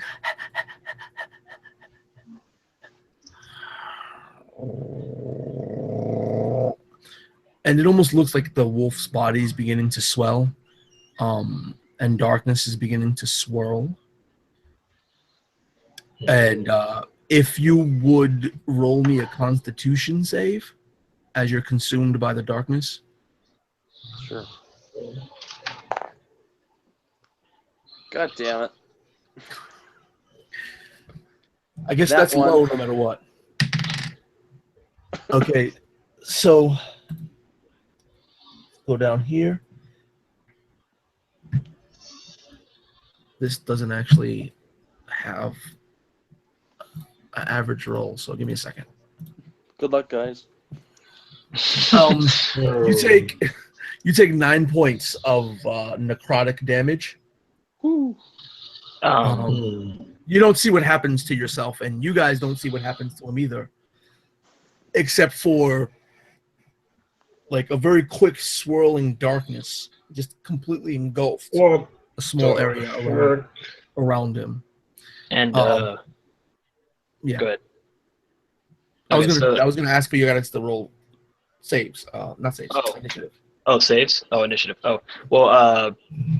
Yeah. I mean, before that, as Thamu started to walk up, Doug would let him, but make sure that he's always keeps his eyes on the eyes of the wolf. And then as the wolf kind of started to growl, how far away is the wolf from us? Would you say? The wolf might have been 30 feet away from you guys, Okay, and but you know, Okay. what Thamos is about that far, almost that far as well. so he walked pretty close to the wolf. Yeah. So Doug would probably have been kind of like stalking slowly, very slowly towards the wolf as Thamus just kind of casually walked up to him. And as soon as he saw this darkness kind of envelop him, he would immediately charge the wolf and try and just take its head clean off in one fell swoop. He would probably also enter rage. So you would see as Thamus kind of starts to get swelled up in this darkness, Doug just with his two hands on his great axe, just immediately his muscles swell and his shirt tightens up against him, and you see his beard, which is kind of this orange but with a lot of red mixed into it, kind of flares out. It kind of flares out and just gets a lot redder than it seemed to before, and he just takes off towards this wolf with a fury. So you jump into the darkness. He would probably try and go around it and get the wolf directly. Unless the wolf is in the darkness, he would jump straight in. All right, so you're in a rage, going, "I'm gonna go around the darkness." Look for Yeah, his rage is more of like a I guess a battle keenness more than Alright. just like a. So you're My not take. acting fully on instinct. It would kind of be an instinct, but he, like I said, he was making sure he locked eyes with that wolf. So he wants to make sure he always has eyes on the wolf. So if the darkness is in the way of that, he Yeah. would probably try and go around it and swing. But Yeah, if not, then he would go straight through. All right. The wolf is in the darkness. The darkness emanated from the wolf.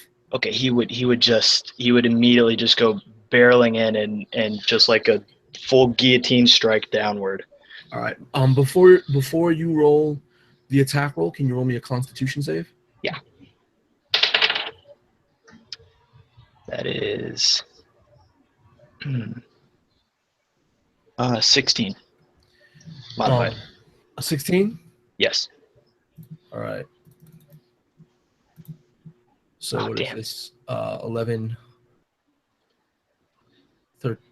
12, 14. So you take 7 points of necrotic damage. Okay.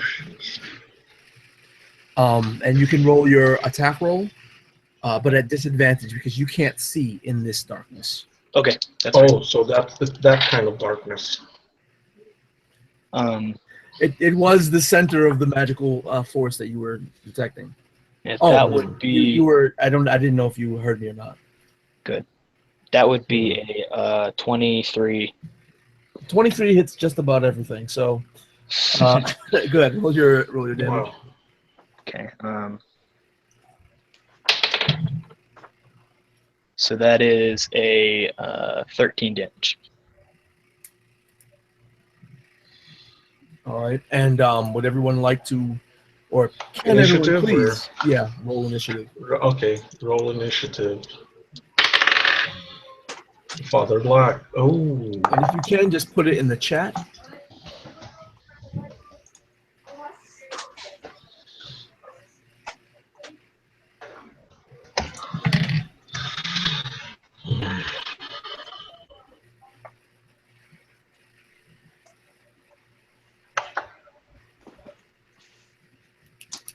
My iPad doesn't have a chat option on it, so I gotta.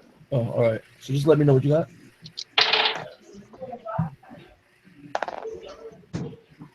21. All right.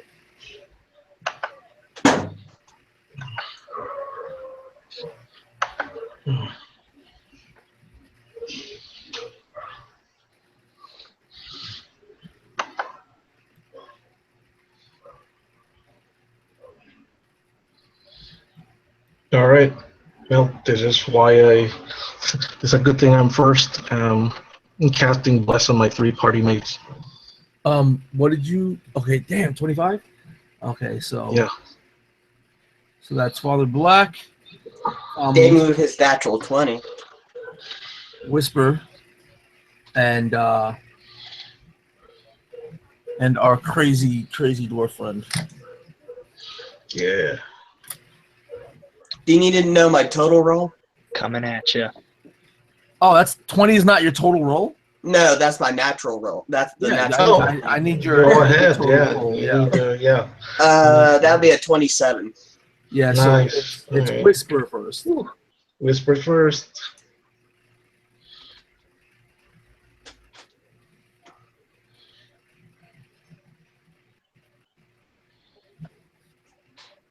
So what does Whisper do? Oh, Whisper's gonna look at Father Black and he's gonna hold his action until Father Black's attacks. Okay. Easily enough, I cast Bless on the 3 of you. And let's see. I guess you know what that means. +4 to attack. I was +1 die 4 on your attack rolls.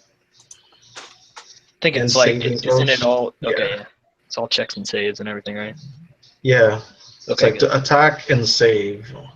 Okay, You good. just add a die 4 to the total roll, which is not bad.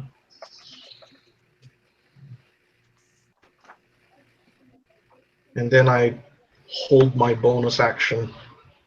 Can I do that? Hold the bonus No. action till later? No, you have to hold your Do I action. need to do that now? I mean, can I reserve my bonus action for later, or do I have to do it now? You can't hold a bonus action. Okay, I'll reserve it and continue. Let the rest continue. Sorry. Which would be, the divine powers of Father Black wash upon everyone. And even inside this wait a minute. We'll give it to everyone. Camus, well, I was gonna ask if you require a line of sight to those of your blessing. But I gotta check that, but we'll save that for more advanced games. sure. So everyone unless is blessed. Yeah, unless you allowed me to act before the encounter. We're looking at Thamos right now. Okay. Thamos, you are engulfed by pure darkness. And I've still got my loud voice Yeah. things going on. I can't, of course, even if the wolf is right in front of me, I can't see it though, can I? Because No. I'm in darkness. You can hear. I mean, you guys can hear it. Those are in the darkness. Obviously, you heard the.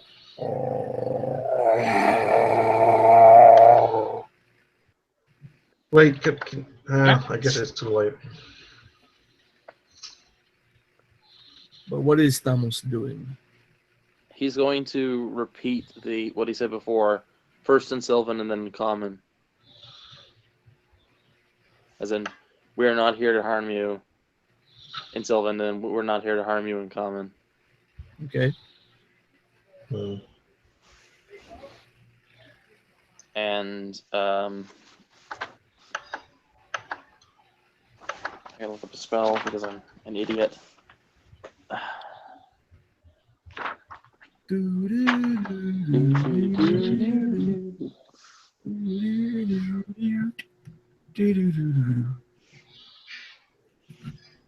So, for those who may be watching now or in the future, you should always have spells prepared ahead of time. Yes.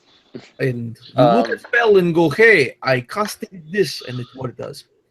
Yeah, ready? I will actually.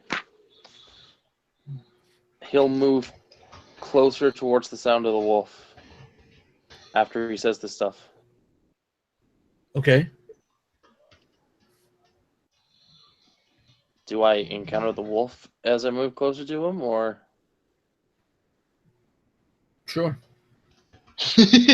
you run into something large and furry. Okay. I don't know if it's the wolf that you saw, but it's something large. I would and like to jump onto its back, assuming it is the wolf. You would like to jump onto its back, Assuming it is the wolf. assuming it's the wolf. You jump down, but it's not on this creature's back. Little did he know it was Doug. So, please roll me a D percentile dice. Roll a critical. Percentile dice? Percentile dice. Oh boy, okay. Alright, so this is 61. A 61. Yeah. Okay, so you jump downwards to go onto the wolf's back, because you're assuming that it's the wolf that you saw, which was much smaller than what's there now, and you grab what seems like a very large, fairly thick, and furry leg. Oh boy. Yeah, it's obvious that this is not the small wolf you saw. This is that large thing that left those large tracks that were unidentifiable. In Sylvan, I say, oh shit. And again, all you hear is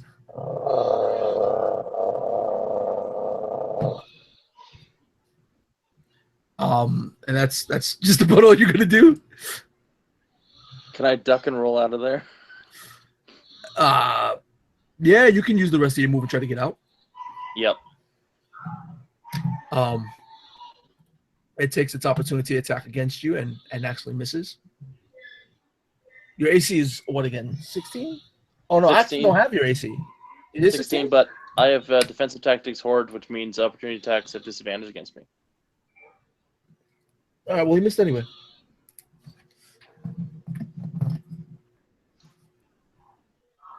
So, you see as Thamus is rolling and tumbling, crushing a lot of the surrounding foliage, rolling out of this pitch blackness. And he looks like, as you're rolling out, like parts of your clothing are flaking away. Oh boy. You're noticing this, and it's obviously because, like, the integrity of basically everything, got rotted away. But that leaves trapped in this darkness, not knowing what's going on, hearing only the deep growling sound. Doug, caught in your rage, what is it that you do? I think Damien held his action. I don't know when, but is he taking that now or? Oh yeah. By the way, sorry. Yeah, Damien was holding his action. You are correct. And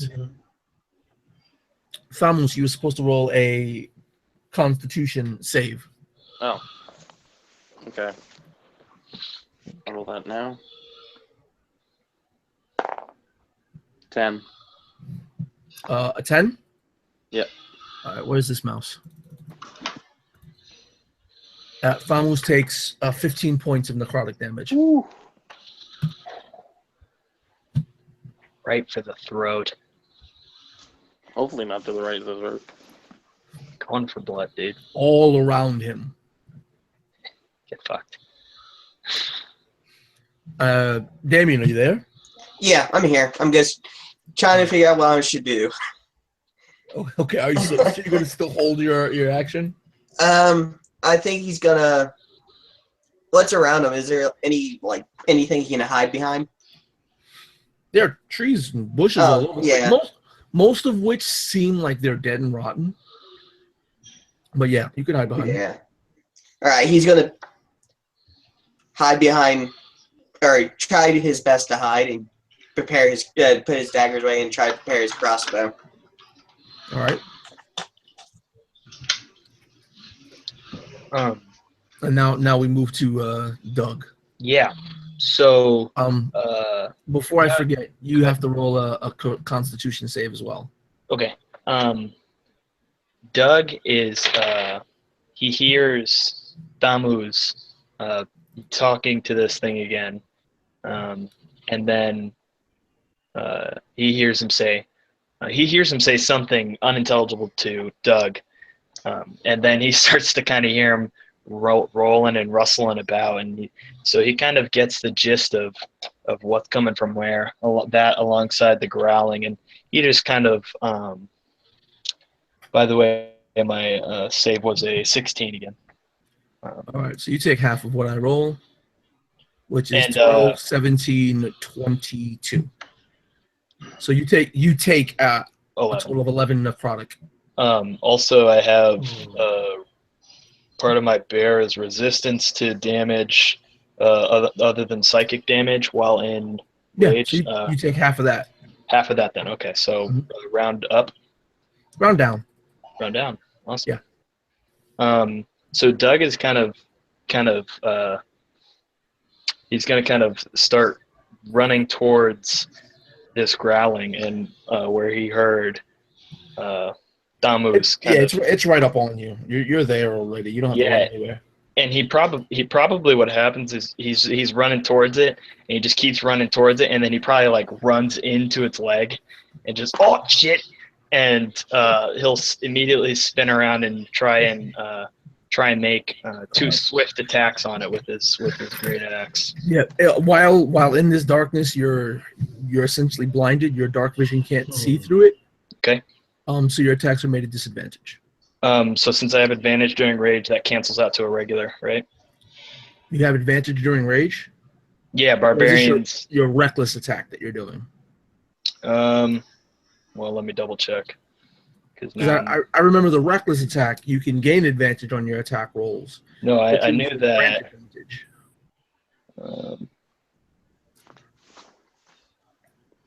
Strength. You gain advantage on strength-based melee attacks by granting advantage to attacks against you for the round. So that would be the reckless attack. You're right. All right. I mean, if you want to use that, you can cancel out the disadvantage. It's advantage on strength checks and saves. Sorry. No, yeah, I'd say he'd probably use his reckless attack in order because he just charged towards him. So this is probably his reckless attack. All right. Oh, fuck me. That is a solid 12. That's a miss. Okay, so, and that's on the first one. Does the reckless attack go for 2 attacks? Yeah, if you wanted to. Okay. And the second one is a 24. That's a hit. So he kind of runs into this thing and makes a haphazard attack, like swing kind of towards the leg that he ran into, and he just kind of misses, but he kind of gets an idea for where it is now, and he'll swing up and probably catch somewhere, dealing 10 damage. All right. So you actually kick into it, and you just hear and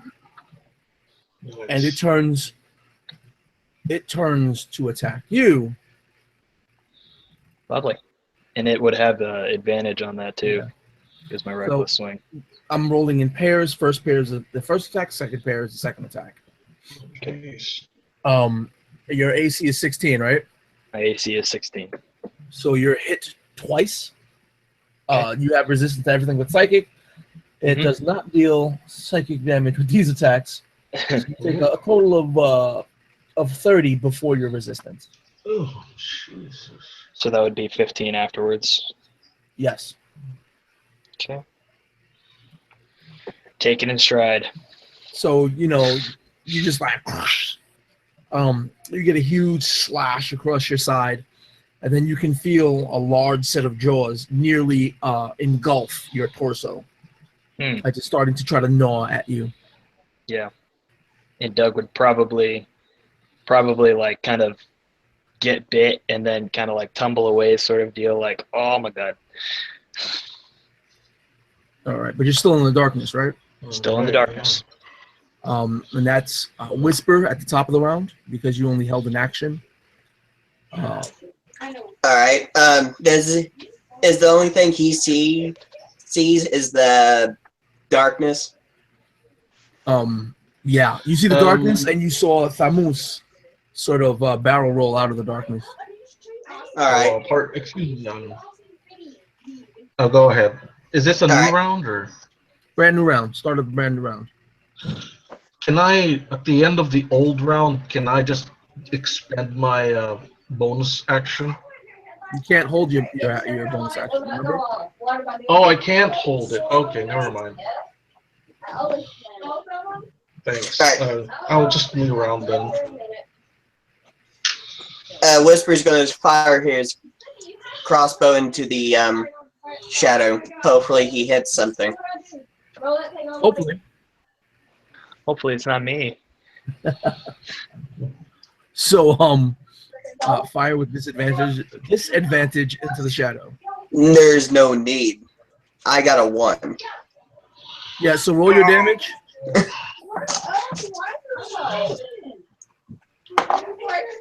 Seven. That's 9.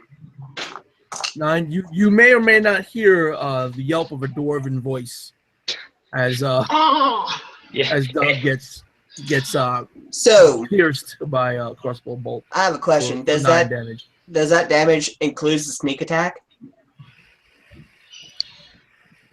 Oh wow, you're an no. unseen attacker. No, it wasn't precise. It couldn't have been precise. Okay. Yes. And you would probably hear, "Oh, he's got friends," and that's what you would hear coming from the darkness. All right. Are you gonna do anything else, Whisper? He'll just reload his bolt and prepare to fire again next round. And then we shift over to Father Black. Father Black, as this battle is commencing, and everybody is now bathed in like 120 feet of daylight. Is a wolf revealed with this action? Actually, the wolf is not revealed. So there's still a darkness? Wow. You see the darkness. The darkness is it's quite evident. It's clear. You cast your daylight spell. The darkness is actually a swirling miasma and not a shadow. And the darkness appears almost animated.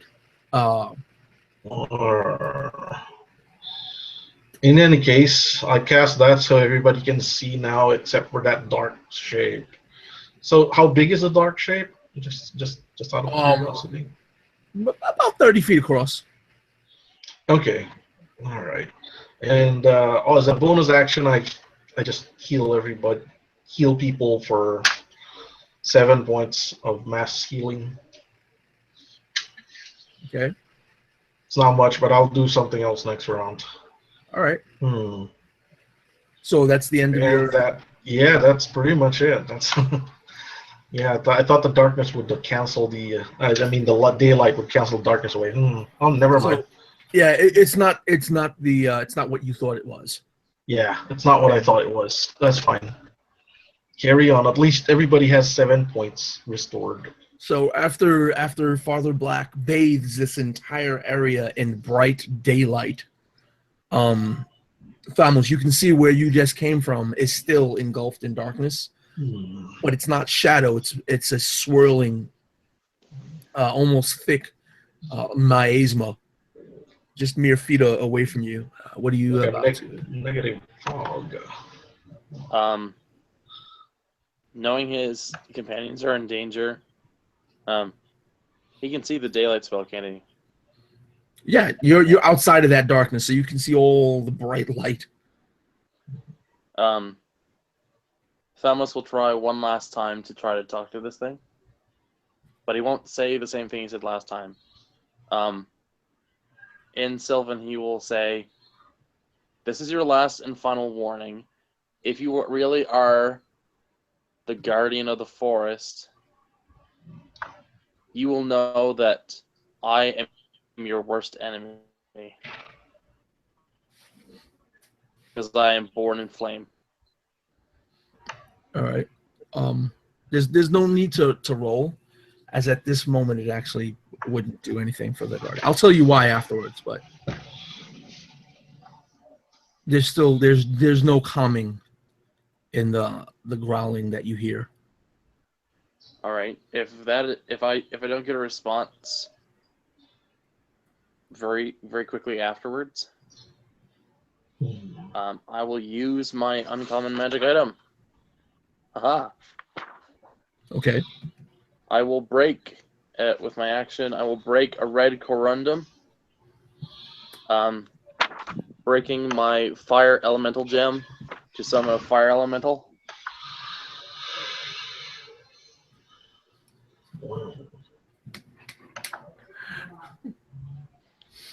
Going right. hard in the paint. So describe for us how this fire elemental comes into being and starts consuming all of the dead wood around it.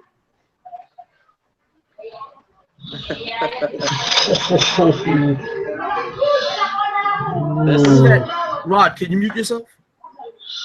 Oh, sure, yeah. Not a problem. Thank you.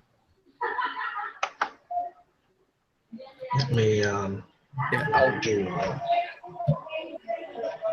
I can actually do it from here. Or can I not do it?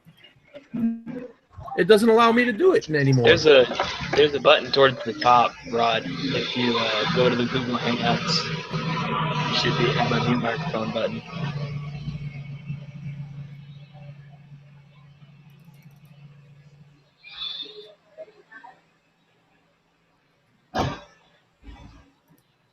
No, I didn't. Yeah, wait, I got. Okay. All right. So, essentially, you see Thamos, or some of you see Thamos, taking this red gem out of his pocket and kind of like crushing it in between his hands and throwing the pieces to the ground.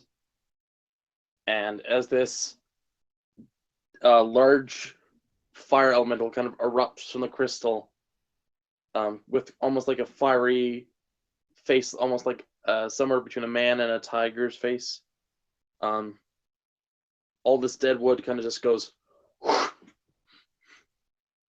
and trees are set ablaze around us. Which, I mean, comparison to the daylight spell, I think burning trees kind of almost drown that out a little bit. But yeah, as soon as Thamos realizes he set the trees alight, he's like, "It works, I guess."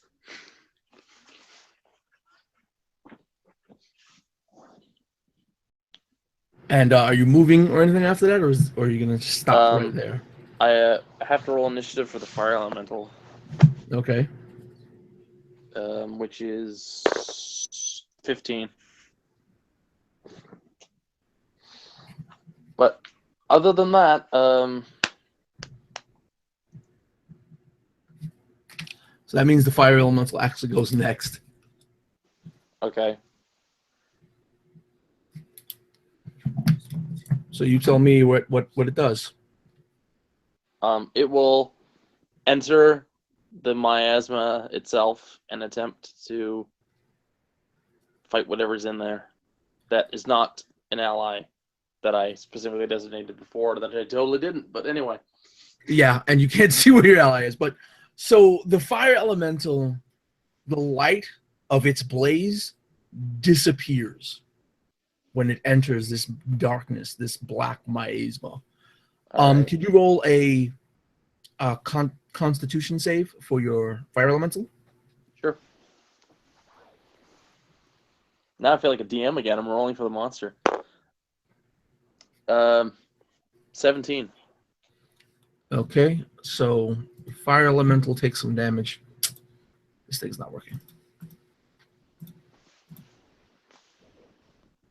5, 9, half of that, so 4 points of necrotic damage. Okay. And proceed with your fire elemental. All right. So, can it see whatever is in this miasma, or can it? Does your fire elemental have any blind sense? No. So he's gonna. Can it see through magical darkness? No, it cannot. So it can't see. Yeah. Can it hear the Yeah. growly thing? Yeah. So it will head towards the growly thing. All right. And I'm assuming you're going to attack, right? Yeah. Attacks are made with disadvantage because it can't see. All right.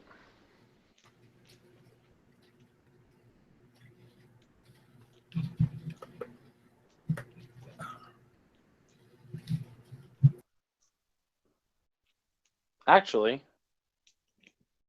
it is not going to attack it. It is going to enter its space and stop in its space.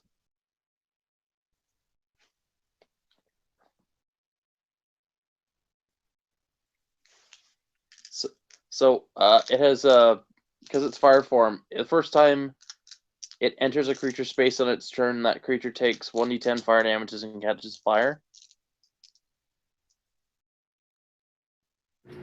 So that's no save, no nothing. No, it doesn't even have a save. So roll your d10. So it takes 5 fire damage and catches fire. And until someone or it takes an action to douse the fire, it takes 1d10 fire damage at the start of each of its turns. As long as it's in the same space. All right. Or as long as it's on fire, I should say. Is that all you're doing? Yeah, you're done. Right? Um, That's your elemental. I think so. I don't know if you can make an attack against something if you're in the same space as it. So Doug, Yeah. it's completely black in here. First, you were hearing the as it was biting into you, and now you can hear a sort of other type of roaring and crackling, and the intense heat in this area. That's what I was expecting. Go ahead.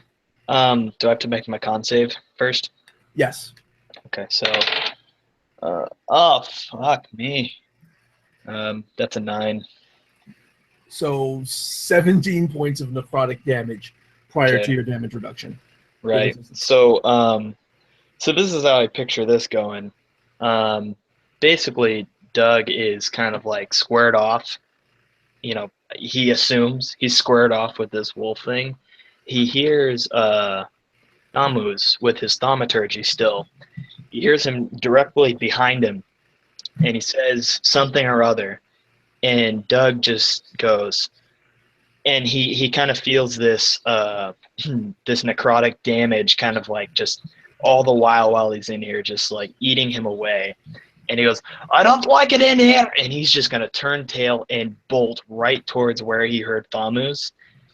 And about halfway through, he just walks through this blazing fire elemental, and he's just, oh my god, it's hot now, and he's just gonna like emerge out the other side, stumbling and tumbling, and just fall on his back prone, and just kind of like take a couple deep breaths.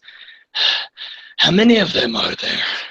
And I assume he's gonna take that that fire damage as well, as he just walked through the space of the fire elemental. So that would be 22 total.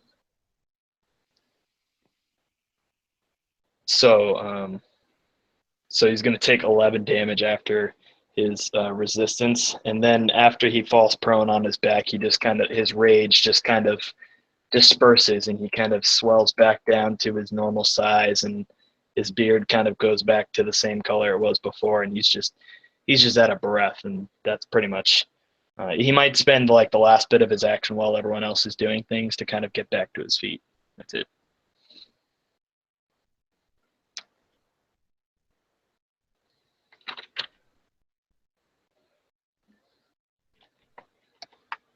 You're muted. Yeah, that leaves the this creature's turn, and you guys can hear the roaring. You can't see it anymore, but there is just around the area.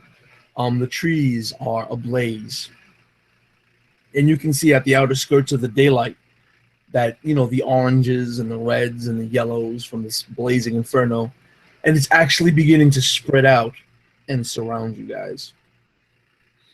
The fire is moving really fast because all of these trees in this area were dead. No crap, that's pretty fast.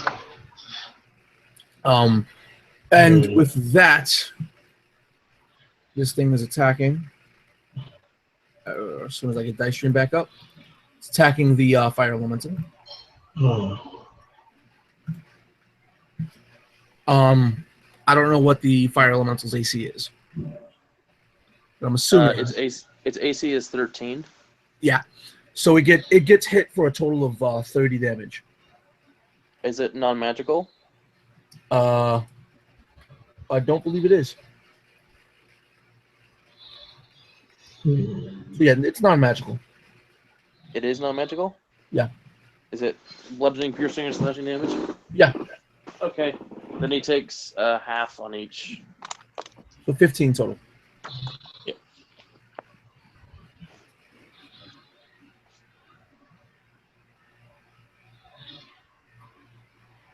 Okay. And you guys again just hear the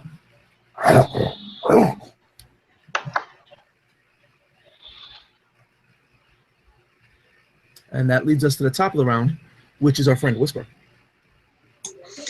And like again, he'll shoot a bolt into the darkness. Hopefully, he hits something that isn't a teammate. Yeah, there's a fire metal in there. There's a 19 hit. Yeah, that's with disadvantage, right? Hold on. With disadvantage, it's now 13. A 13 doesn't hit. Okay. Then with his bonus, with his bonus actions, he's just gonna duck down and hide and reload. So you guys see like the bolt just fly through the air and disappear into the darkness, but there's no sound of it making purchase on anything. No. And next, right? yes. Who looks more injured? Does Dugram? Oh, I don't see Dugram, do I? Or Thamus? Do I see either of them? Yeah, they're no longer inside the blackness. Yeah. Okay. Who looks more injured? Are they equally injured or equally injured? That's a terrible word. If you looked at Doug specifically, I could tell you that you'd probably see he's singed up a little bit. He's breathing kind of heavy, and he's rolling over, kind of trying to get back on his feet. He's just like, "What is going on?" He looks, I guess, more confused than hurt. For the first time, Doug, you would notice that there's a great deal of hair that has been falling out of your scalp and your beard. Like your hair is much thinner. Oh, and you have like aged spots, like if your skin is peeling away throughout your body. Yeah, and he would ignore the skin, but look at his beard and start to panic. And he's gonna drop his axe and everything, and he's like pulling out chunks of hair, like my beard. And he is losing his mind right now. Hold on, my friend. So I healed Dugram for 20 points using the channel circle of healing ability. Okay. 20 to Dugram and 15 to Thamus. And then, as a bonus action, do another smaller mass heal spell for 5 points each. Good to have a cleric. Does that feel better? And Doug kind of like, I guess he kind of like stops picking at his beard a little bit, and he pulls a little, and it seems firm, and he says, "Oh, better." All right, and after That'll the be my turn. Yeah. it's actually Thamos. Again, there's still this just inky black miasma in the center of the daylight of the burning woods, the fires rapidly encircling you guys and lighting the brush up. What are you doing in this moment? Thamos? Mute. Whoops. So he can't really get in to hit this thing, and he knows he sent his fire metal in to help.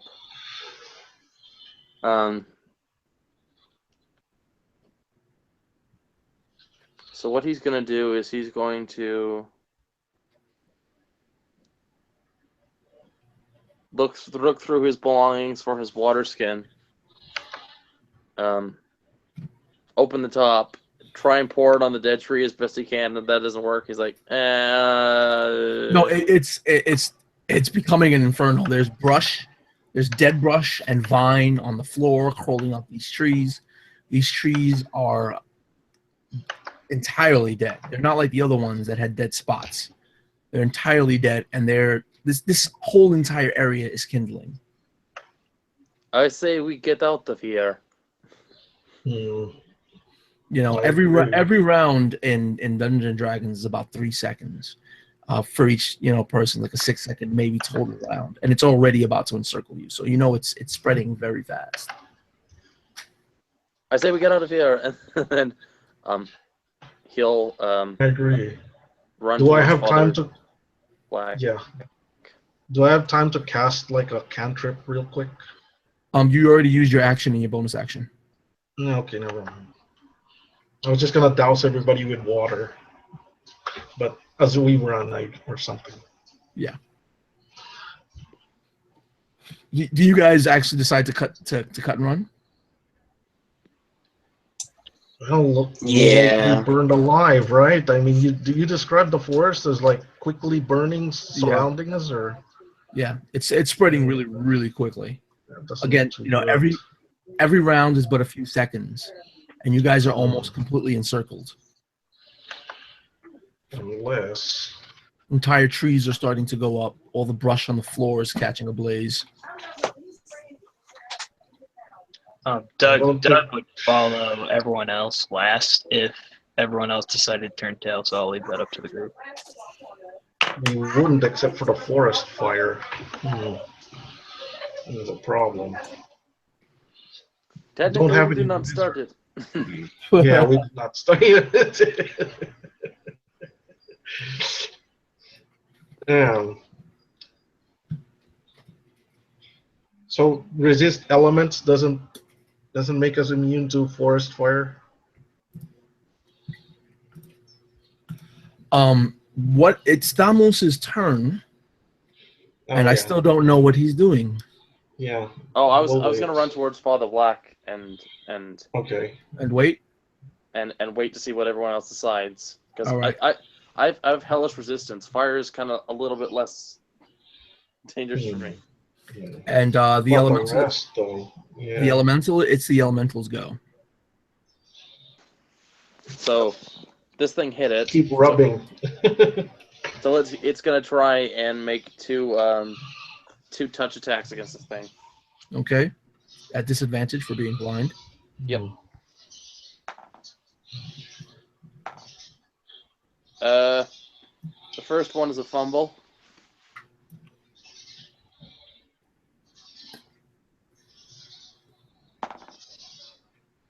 And the second one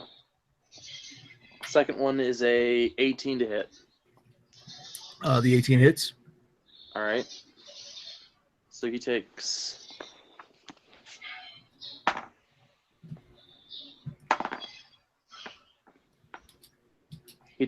11 fire damage. Okay.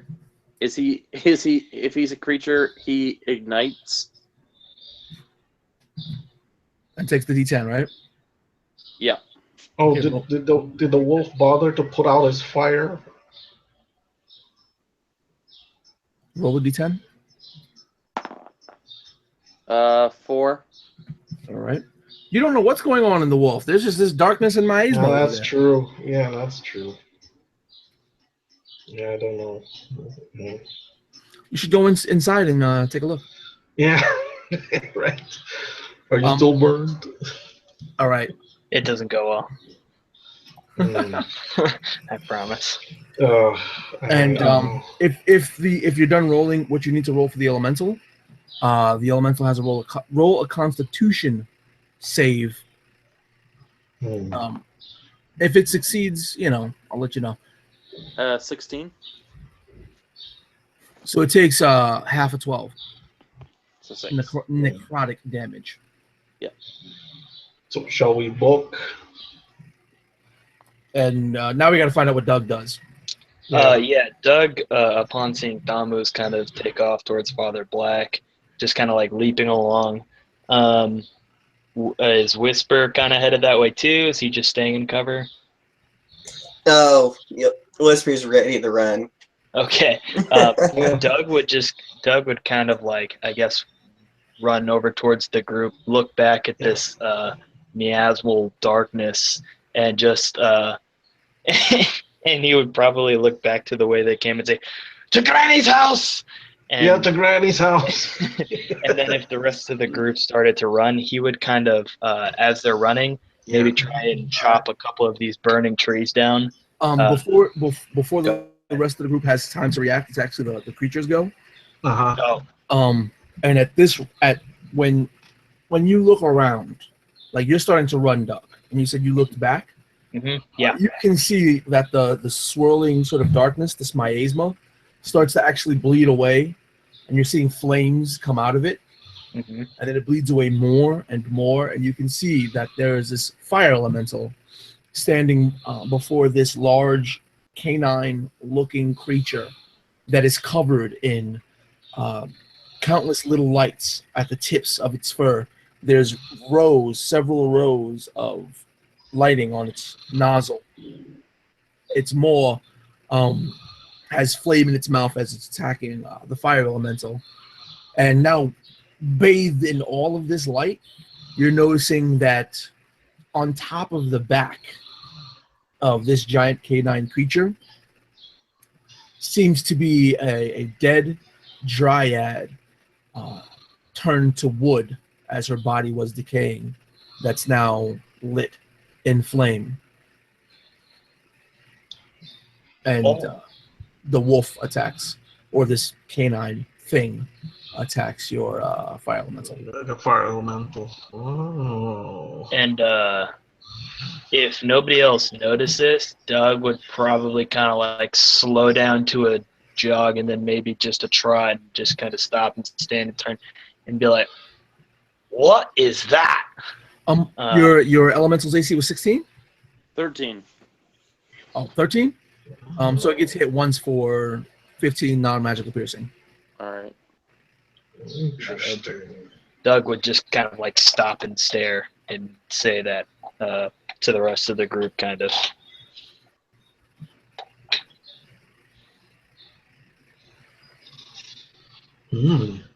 I pay attention. And then we move to the top of the round to Whisper. Whisper would like to use his action to dash away and try to escape the surrounding fire. Okay. At least try to close the gap so he won't get enclosed by the fire. He hates fire. He likes living. I mean, you're a rogue, so you can use your bonus action for dashing and all. You can run this fire, no problem. Yep.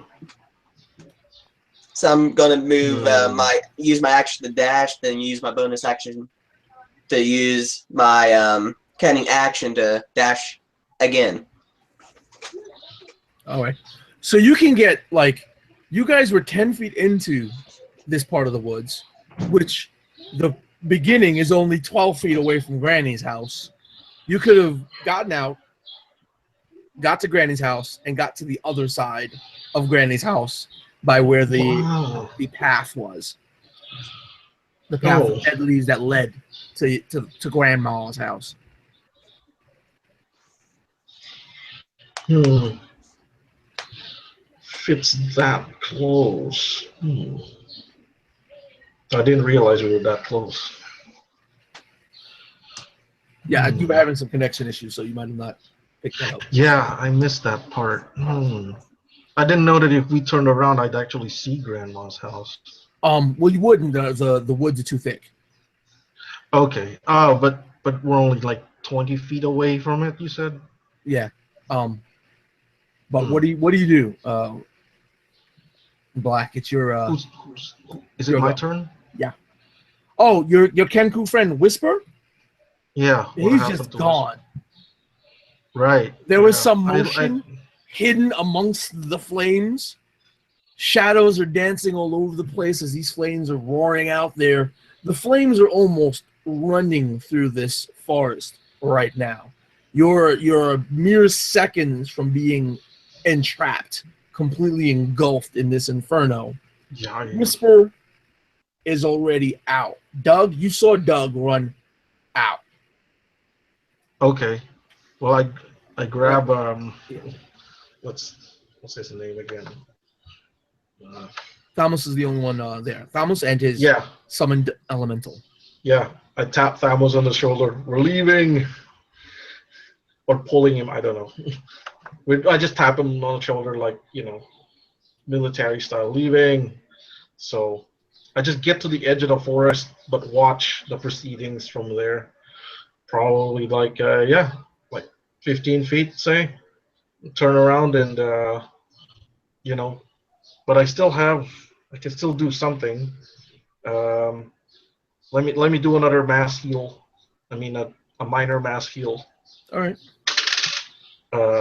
6 points to everybody. But and Thamos, what are you about to do?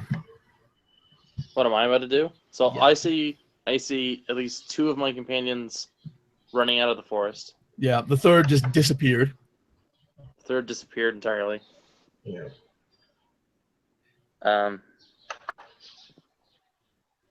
Basically, that leaves me and the fire elemental in the combat area, right? Mm-hmm. And Well, again, he is kind of immune to fire, so these flames are like the fire is growing so fast. It's almost like these flames are running through these woods.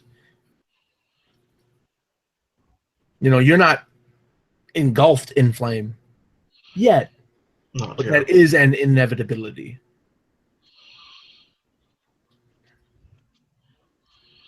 Knowing that I'll probably be engulfed in flame, I'll look at the fire elemental one last time, and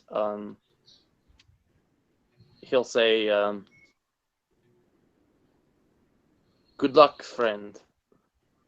And he will. Thamos will use his action to dash, and then because of my fleet of foot ability, I can use my bonus action to dash as well. So I'll double dash out. So you get to the other side of Granny's house and you see Whisper. Oh, hi, Whisper. Hanging out. He's just hanging out, flipping a dagger. Some of you said that you were watching. Yeah, I still Doug watch the Doug is proceedings watching. from a distance. Okay, so Doug is just hanging out, man. this Chilling. black canine creature with all the rows of lights on its nose, with the tips of its fur reflecting light of various colors, is battling this large flame elemental. They're going at it. You can see the corpse of this dryad being consumed by flame, and this entire forest, this whole area of the forest, is just explodes in flame until you can no longer see the fight. But they were fighting and going at it while these flames were going, and they're no longer in sight. And the area around the immediate area is starting to smolder, and large clouds of billowing smoke are starting to consume the area of Grandma's house and the surrounding woods. Did we just get into Grandma's house?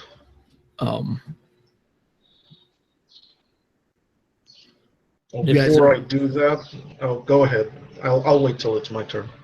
I'm gonna ask if you guys are you guys fit in a fight, or because it's about 20 minutes from 11. It's 20 to 12 for me. So Should we take a break or what? I only plan for this to go to 11 o'clock.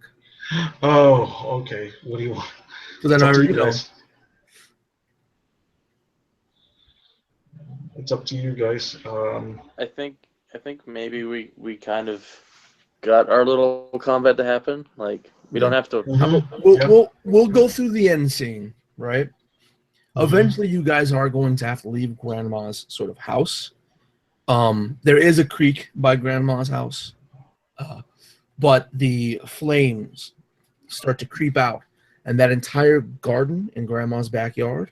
Oh, It was also filled in dead foliage, Yeah. dead vines, the wooden lattice that was holding the vines. It's close enough to the flame that it alights. That flame carries straight over to Grandma's house, and that entire clearing is left burning in the night. And the fires are so large that they can be seen from Hallowmere as well. Oh, sure.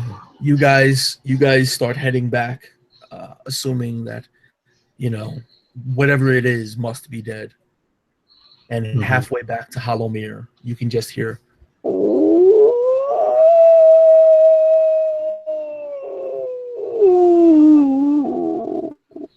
That sounds like a fire elemental to me if I've ever heard one. Oh, yes. Whisper Oh. nods. I guess he won. So that's gonna be it. Hope you guys enjoyed. I'll let you guys know afterwards. I want to cut out. Just suffice to say, for anybody watching now or later or sometime in your dreams, you can the creature used. Let's see if you can figure it out. What it was is actually something created by a point of inspiration. If you want to check out the Point of Inspiration Facebook page. With that, I'm gonna leave all you guys in mystery and go. Bye-bye.